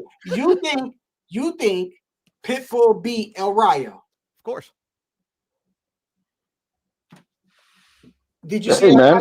and he'll tell you with a straight face. Vasile Lomachenko. So does one Vasile Lomachenko. Did you see that fight? Yeah. Okay. Did you see? So you saw? I want to make. Well, that's not like no. Hold on. Did I see that fight? Okay. You were saying, yeah, that was I saw it because it was on the Crawford fight, right? Yes, it was. Yeah. That's the only reason I watched it. Yeah. I was there live. Watching. You were there live, Puro? Yes, sir. Yes, sir. Good deal, man. Don't try to pull. I was there live, so I got a different. I was there live, bro. No, I'm not saying as soon as they robbed him, bro, I fucking left, bro. Swear to God. Bro, that's what I'm saying, bro. Rayo's school, bro. Then fucking an hour. Rayo outboxed him, man. He cut the angles on him. He made him miss and pay. Angles is not how you win a fight, bro.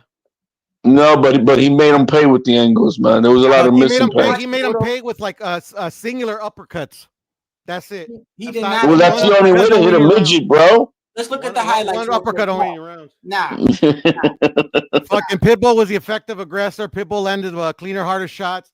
Just because you got El Rayo circling doesn't mean that's not how that shit works, Pudo. No. That's exactly how that works, bro. That's exactly how that works.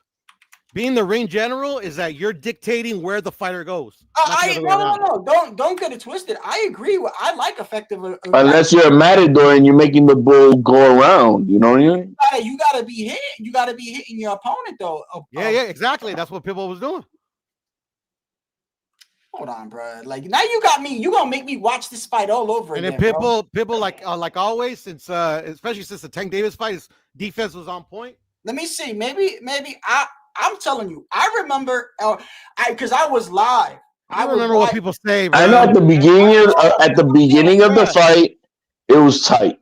But then I was live because I remember I was live, and I think I even remember Devon and Iceman there, and they were like, "Yo, Pitbull's getting schooled." I remember, bro. But Rayo in real time, he made his adjustments. Around the ring is outboxing a motherfucker, bro. That ain't outboxing a motherfucker. Hold on, bro.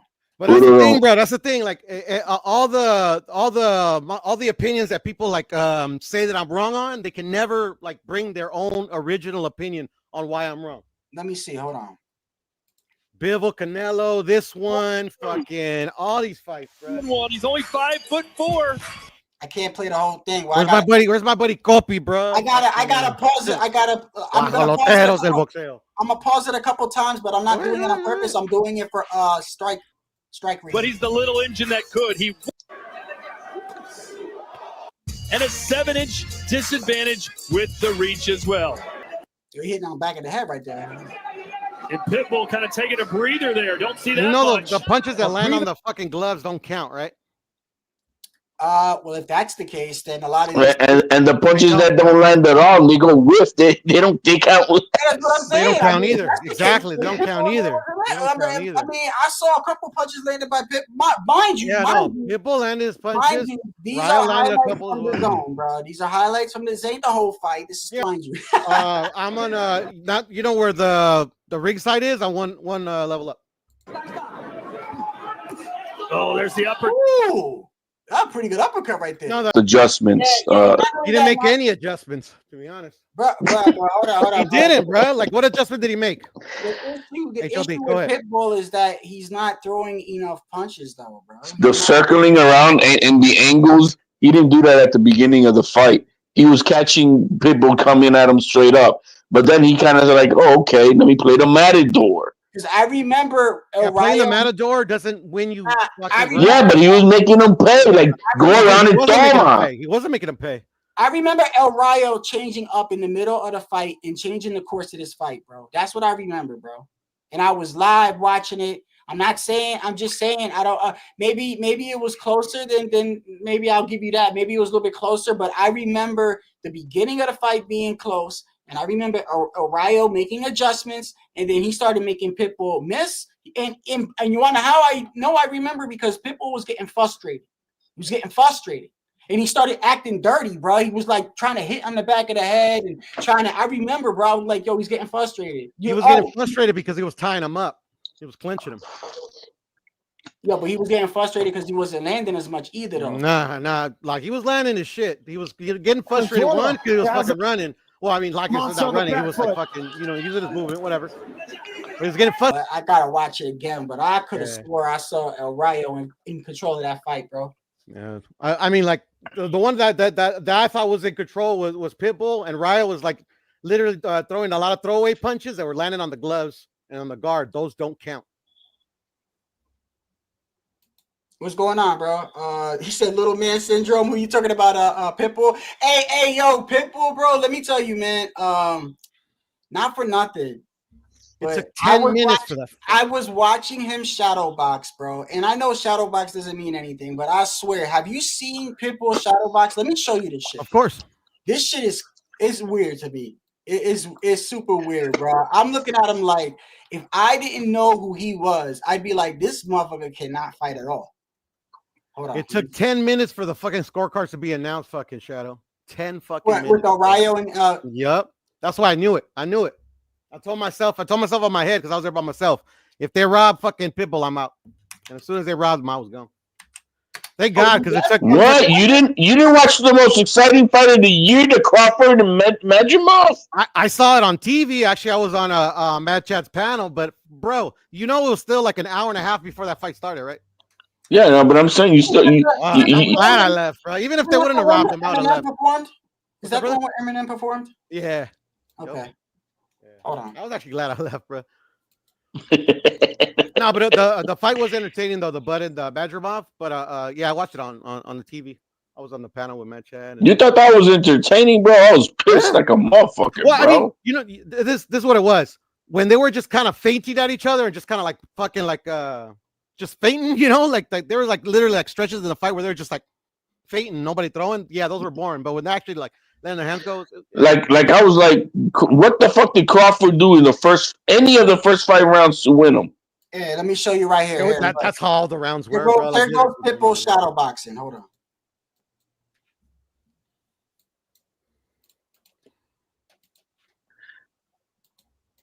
All right, Las Vegas, let's make some noise.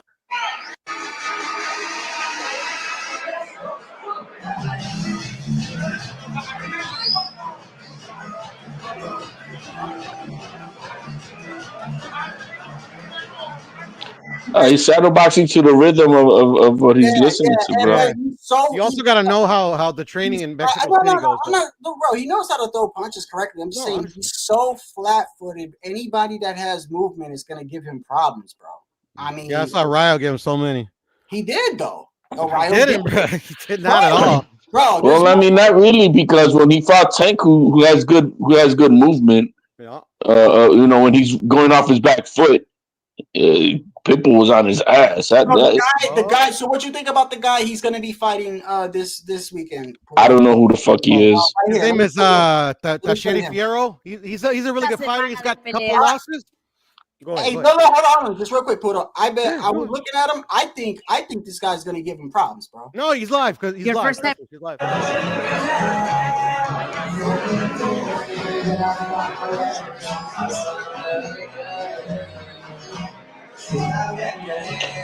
I would hate being part of media workout, bro. He's a fighter. It's just for him, Shadow is like Munguia, bro. Like the defense. His offense is his defense. Yeah, So, so like, I'm saying. that's the thing. That's the only thing. Look, it's just shadow boxing, but you could tell how somebody's foot movement is. You could tell how, you know what I mean? You could tell a No, little good bit. fighter, good fighter. I could see him turning Pitbull, staying away from him and shit. Like, I'm telling you. No, Really? he's gonna stand right in front of Pitbull. Oh, he turned with that shit. Look, He's gonna stand right in front of him, Shadow.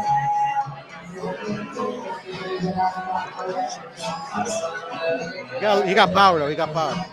I like him. I like this guy. Who I like this past weekend that we saw was Tito Mercado, bro. I like that young kid. Yeah, I like how he talks shit. He's a good boxer too. No, he's good. He might fuck around and beat the fuck out of Pitbull, bro. Hold up, this He might. He got power. He got power. But Taylor made. What's so crazy though? Nah, he's gonna get knocked the fuck out, I bro. was just gonna say with Pitbull, you just got to get caught once, really though. Taylor made. But that's a misconception about Pitbull too. Pitbull ain't hitting that hard, bro. He's never been a power puncher. No, not even at 135, bro. He's accumulation. Yeah, he overwhelms you, huh? Yeah. But yeah, it doesn't mean he tickles. But everybody thinks Pitbull is like this great power. That Magdaleno fight, he ended that shit in like 40 seconds. Yeah. No, for sure. Hey, no, he man. got power, bro. But like, trust me, bro. Like literally, like he ain't hitting like that. Clarissa Shields' press conference went crazy, man. They had a real scuffle up on the. Why is he dead to you? Why is Pitbull dead to you? Because he probably lost money. Probably lost money. Hey, was it you? Wait, no. That was Oscar Valdez. I'll never forget when Oscar Valdez. I'm gonna bring it up again. You know I am. Yeah. When Shakur beat up on Oscar Valdez, and I remember fucking Pudo was drinking, and Pudo. I forgot where I was. Actually, I wasn't even drinking, bro. No, but I remember you. I wasn't drinking, bro. Yo, you turned on the camera and you literally had your fucking. The shirt I bought. Oscar Valdez shirt, and you took it off and lit the shit on fire. Yeah, it wasn't an Oscar Valdez shirt. It was an Oscar and Shakur shirt. They had both of them on there. Yeah, I was like, you that mad? And you was like, fuck Oscar Valdez. I wasn't mad. Yes, you was, bro. Yes, you was. No, I wasn't mad, bro. I wasn't mad. Why would I be mad? Hey, you said there was a scuffle with who? HOD? There's a scuffle with Clarissa. At the Clarissa. Yeah, I sent you the link, bro. Okay, hold on. It is kind of funny though, bro. The way the white dude grabbed the dude, bro. He looks like he's like medio retardado. Hold on, let me show this on the screen. That is funny. Hold on. He's got a funny looking face, bro. The white dude. He's grabbing him like somebody that owes money, like like a rag doll, bro. Like an elementary school. Like, give me my fucking money, you little prick. That was a good Vegas trip, to be honest. Hold on. Hold on, here we go. What the fuck is this? You gotta start it from the beginning, the way he grabbed him, bro. What the fuck is going on here? Where's security at? Get us a little. Yo, who's that crackhead yelling like that? I don't know, but start it from the beginning, though, man. Because the way he looked at him, he's like, "Well, man, get out of here, bro." Who's the one in pink? I don't know, man. Yeah, he looked like a fucking Irish, like a dude that's sent to go collect money and shit. Who are these guys? Seriously, who are these guys? Yo. They're fighting on the Clarissa Shields card. Oh, okay. I don't know who the fuck they are, bro. I just thought that it was funny the way the white dude grabbed him. Oh boy. Where's security at? Oh, where's security at? Is that two-tone? Oh yeah, that could be two-tone. I like two-tone. He's like, ow. Yeah, that's two-tone. Where's security at? No, that is two-tone. Oh, it is that does sound like two-tone, bro. That sounds just like him, bro. Hold up. Where's security at? Where's security at?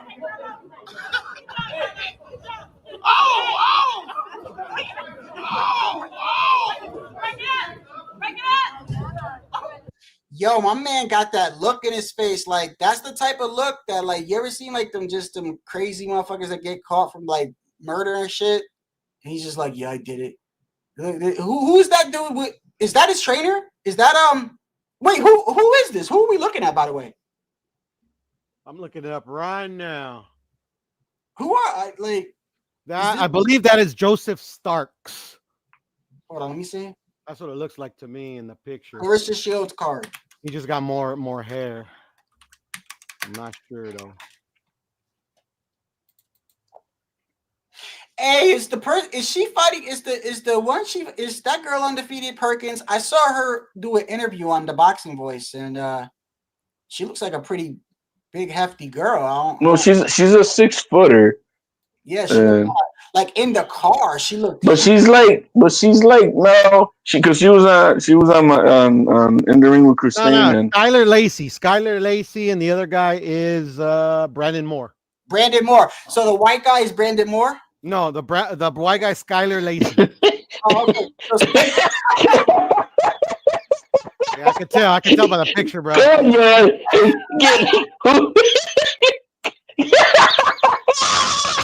Who's who? Come on, Shaq. It's funny, bro. I should have known that was the white guy's name, bro. My bad, bro. Who's the tight? Hey, man, is the white guy Tyrone, man? Hey, yo, so Skylar's fucking record is 8-0. 8-0, yeah. Brandon is 14-1. Like, I don't know who the fuck they are. But Skylar look fucking something wrong with Skylar, bro. Heavyweight. Skylar looks like he got let out of some special institution, bro. What's your name, Skylar? Bruh, I don't know, bro. Who the fuck I know a guy named Skylar and shit. Yo, you can't blame us for thinking the white dude is Skylar. Well, he is. Imagine that. The white dude is Skylar. The white dude is Skylar, bro. You're laughing at you because you think that guy Moore is the white dude, bro. I was gonna say, like, just imagine, like, they're standing next to each other, and the white guy is Brandon Moore, and the black dude is Skylar Lacey. Like, so is Skylar Lacey the white guy, right? Yes. Yes. Yeah. Yeah, that's Skylar. That's Skylar, bro. He looked like a Skylar.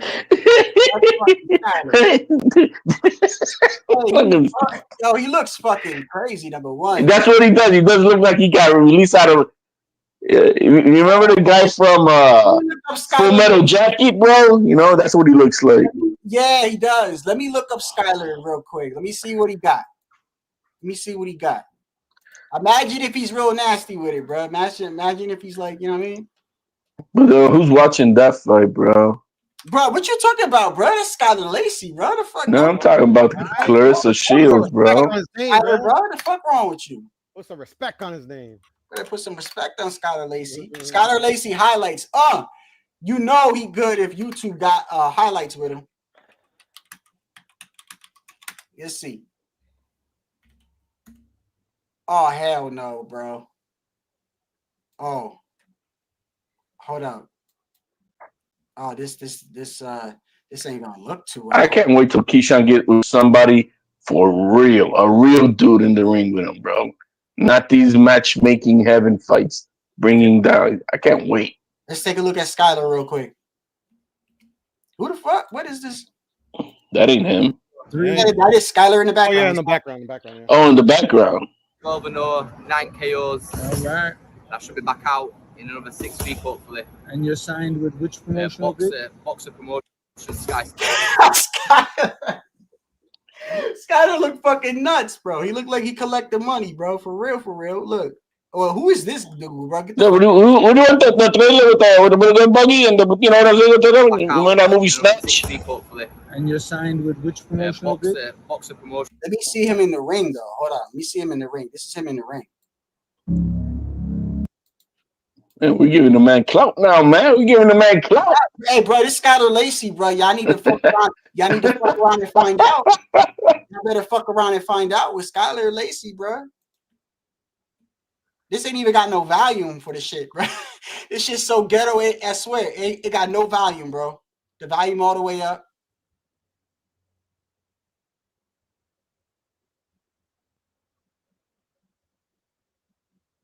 Damn, what kind of cameraman is that, bro? How are you a cameraman? Stand still. It's a fucking iPhone, that's why. Oh, shit. He's fighting Butterbean, bro. What you expect? Damn, Butterbean got a rug on his back. Oh, we got the 1-2. Oh, we got the little pizzazz tool. You got the little. Let me see. Let me see what Brandon Moore working with. What's the other dude's name? Brandon Moore. Brandon. Hold on. Versus Brandon. Hold on. Clarissa Shields card. What's his name? Brandon. Yeah, Brandon Moore, 14-1. Let me see something. Brandon Moore.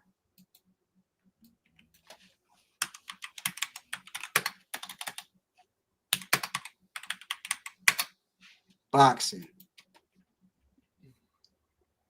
Oh, he got knocked out by Torres, Richard Torres. Yeah, I was looking at that. Oh, wow. Okay, yeah, that's his one loss, though, right? Yes, sir. That's his one loss. Yeah, Torres. Torres is hey, you know, I mean, he hasn't really been tested yet, but Torres, he hits hard. He hits hard. Yeah, no, he's a good boxer, man. He's just a little undersized, I think, for these heavyweights. This is Yeah, he's a little bit too undersized. Man, my man is definitely turned over a new leaf. He's coming in this fight with full of confidence that this is going to be his world championship opportunity. It's going to be a good matchup, man. I'm not. No, absolutely Norman is not going to lay down, and neither is. But there's that left hook that sends him reeling all the way across the ring. As Torres now has found his target, and he is letting go, and Moore has to hold on for dear life. Oh, he crumbles. Damn. He wasn't even setting them punches up, though. He was just throwing the throw. Yeah, so Brandon combination, Moore, bro. That's how it works. Brandon Moore and Skylar Lacey, bro, fighting tonight with the Clarissa. Tonight or tomorrow? I don't even know, bro. Matter of fact, we need to find out. I think they're fighting on Sunday. We need to put the whole world on notice. Wait, yeah, Clarissa. February 2nd. Oh, she's fighting on Sunday? Yeah. But then she expects Marshall to come fight in America. I was just about to say that, like, you know, she's fighting on Sunday, you know, and she don't want to fight her again, bro. Sunday. Yep. Sunday. Undisputed versus is she undefeated, Daniel Perkins? I don't. I think so. Let me see. I was just. She was on my girl's podcast, undefeated, bro. 5-0. Yeah. But she bro. What is she? 5-0. How many knockouts? 2. She don't got no fire, bro. Like girl, wake up, man. You want to beat her ass? I'm like, man. You just there to collect the paycheck or what? You don't want to like. I felt no fire from her.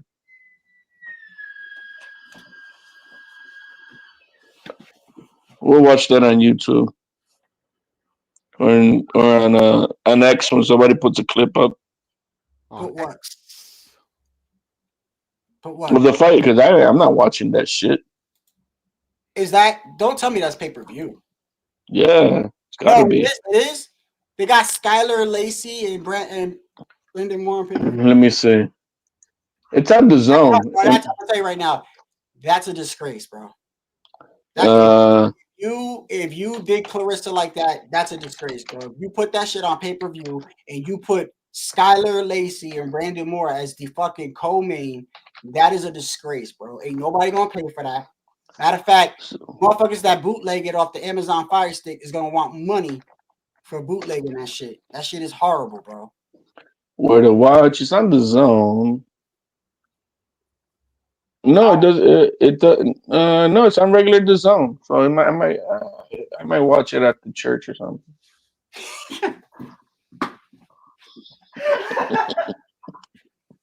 That's kind of fucked up, right? Hey, you wanna watch the Clarissa fight? Yeah, I might catch it after church, you know. Yeah, because I mean it's gonna be later on. Like, yeah, I might catch it after Power. After Power comes on. I thought so it's not. It doesn't look like it's not like no 1999 type of fight. Because she be having those fights too. She be having fights on Sundays and charging like $39.99 or something like that. I wouldn't. Nah, the only pay-per-view I think that was actually worthy with her was when she fought what's her name? Marshall. Yeah. Yo, whatever happened to Savannah Marshall?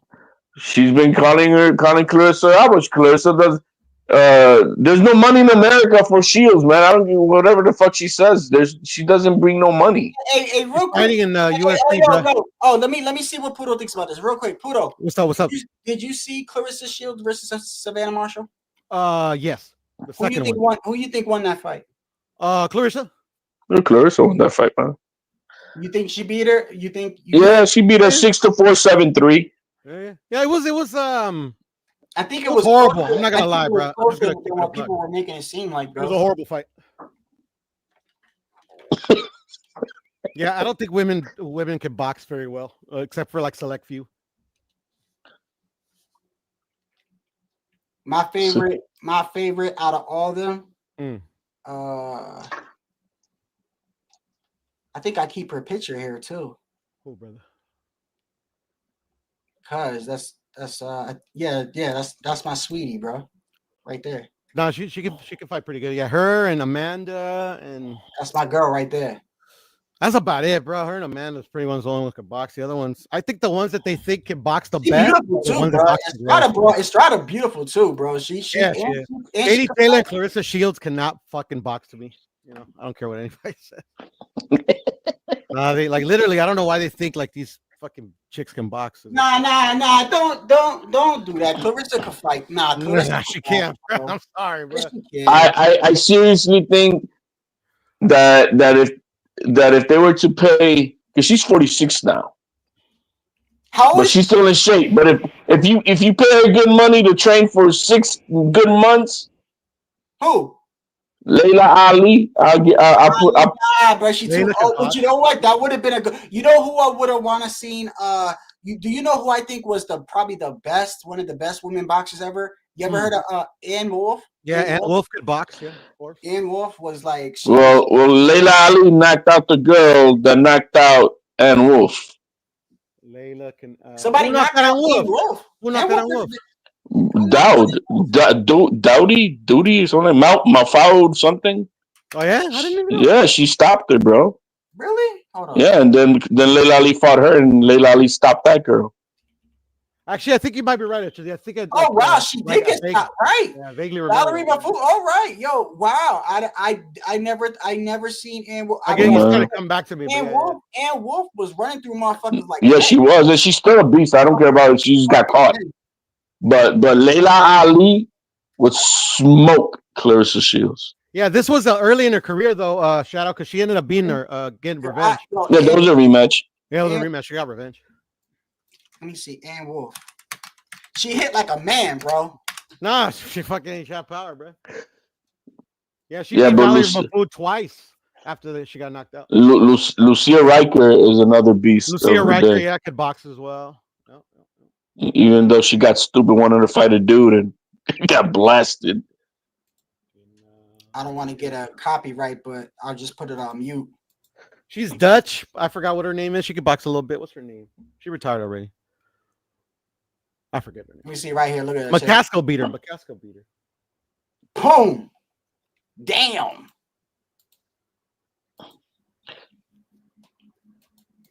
I forgot her name, but yeah, she could box a bit. This attitude that Ann Wolf got is what that girl needs. That's with MVP Green. Her name is Shadeja Green. Shadeja Green needs Ann Wolf's attitude. From Patterson, where I was, I like. You know what? She had her opportunity to shine, bro, and she didn't deliver. She blew it. She blew it. I felt disappointed. She was on the Netflix, right? With the Tyson and Jake Paul? Yeah, but before that, she had another fight with this white girl from Illinois. And that girl put it on her, bro. That was her. I mean, bro, when you get an opportunity like bro, the Netflix one, that I don't even think they even had boxing on Netflix before. So anybody on that, Shushu didn't deliver either. Yo, Perkins is 42 years old, bro. You heard? Shushu didn't deliver either. Yo, you know that the girl that Calissa's fighting is 42 years old? Really? Yeah. She only got 5 fights, and she's 42 years old, bro. What's her name? Perkins, Danielle Perkins. Let me see. That's why I'm saying, if you give money, you get a good bag of, to Layla Ali, give her 6 months training, she'll come and smoke Clarissa Shields at 175. Smokes her, knocks her out.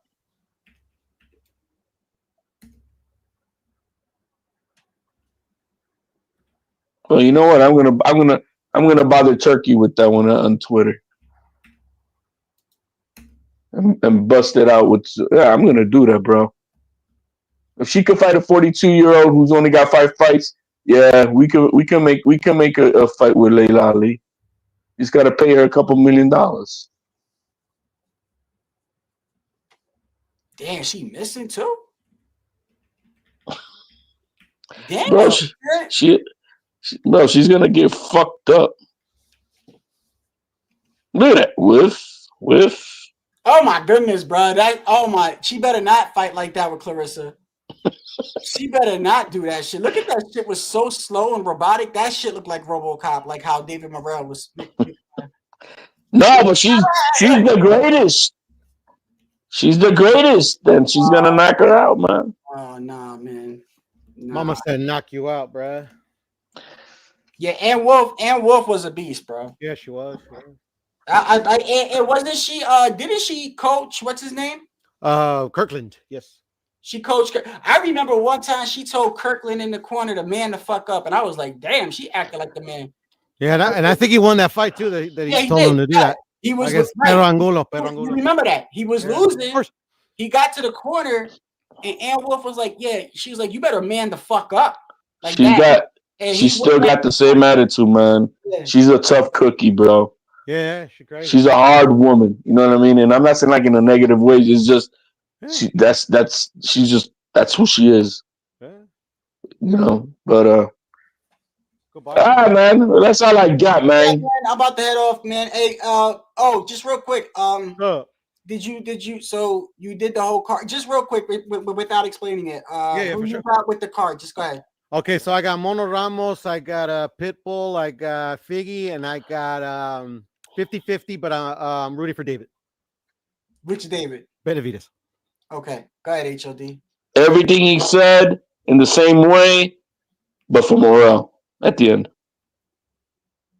Okay. Figgy, Pitbull, Mono. What's the first fight? Ramos. Oh yeah, Ramos. Yeah, Ramos and Rosario. Yeah, I got Ramos. I got Ramos stopping him. I got Ramos stopping. Yeah, me too. I don't think that fight's going the distance. I think that Rosario, first off, I don't know if you guys have noticed, but he's never ever had like that. He's a very laid back person. Even when he fought Jamel, and that was like his biggest fight, very laid back. He's not like, you know what I mean, but he was like a little bit out of, not like for him, it was out of character. Like Ramos was smiling at him, and then he kind of like got up real close to him, and he said it's do or die and shit. I think he's gonna get knocked out. I think it is do or die though. I think Ramos is just too big and just skillfully just better.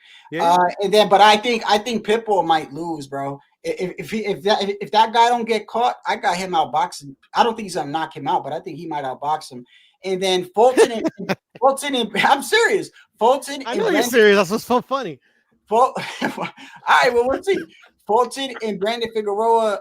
I got Brandon Figueroa probably stop like the first fight. I have Fulton, but after what's going on with him after Inoue in his last fight, Brandon Figueroa, he might fuck around and stop him, bro. He might stop Fulton, especially if he tries to fight. If they do the same thing. Because they were like, oh, we're gonna start off round 13. If you remember that fight, they were like brawling, bro. They were like that fight. I actually gave Stephen Fulton a lot of credit, bro. He was fighting in the phone booth, and that's why I thought he was gonna like put up somewhat of a better fight against Inoue. But anyway, I got him stopping him, and then Morrell and Benavidez. Man, I'm going for Morrell, but I don't know. I feel like Benavidez is going to come out on top. I don't know how.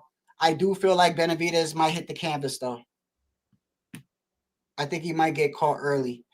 I could see him getting caught early and then coming back and just dominating, bro. But I don't know, man. This whole Morrell getting stopped at training camp and shit. I don't know. You gotta believe it for it to add anything to it. Yeah, all right. So if that's true, I'm just saying. Peace, fellas. Adios, adios. If he did, all I'm saying is this: if he did, they're not just gonna say, "Yo, he got stopped." They're gonna tell you how, because like you said, if somebody's snitching, they ain't gonna say he got stopped. They're gonna tell you how he got stopped. Like how Ryan got caught to the body. Like they're gonna be like, "Yo, he stopped him with this and that." That's why I think it matters. But I'm going for Morrell. But I think Benavidez might come out on top.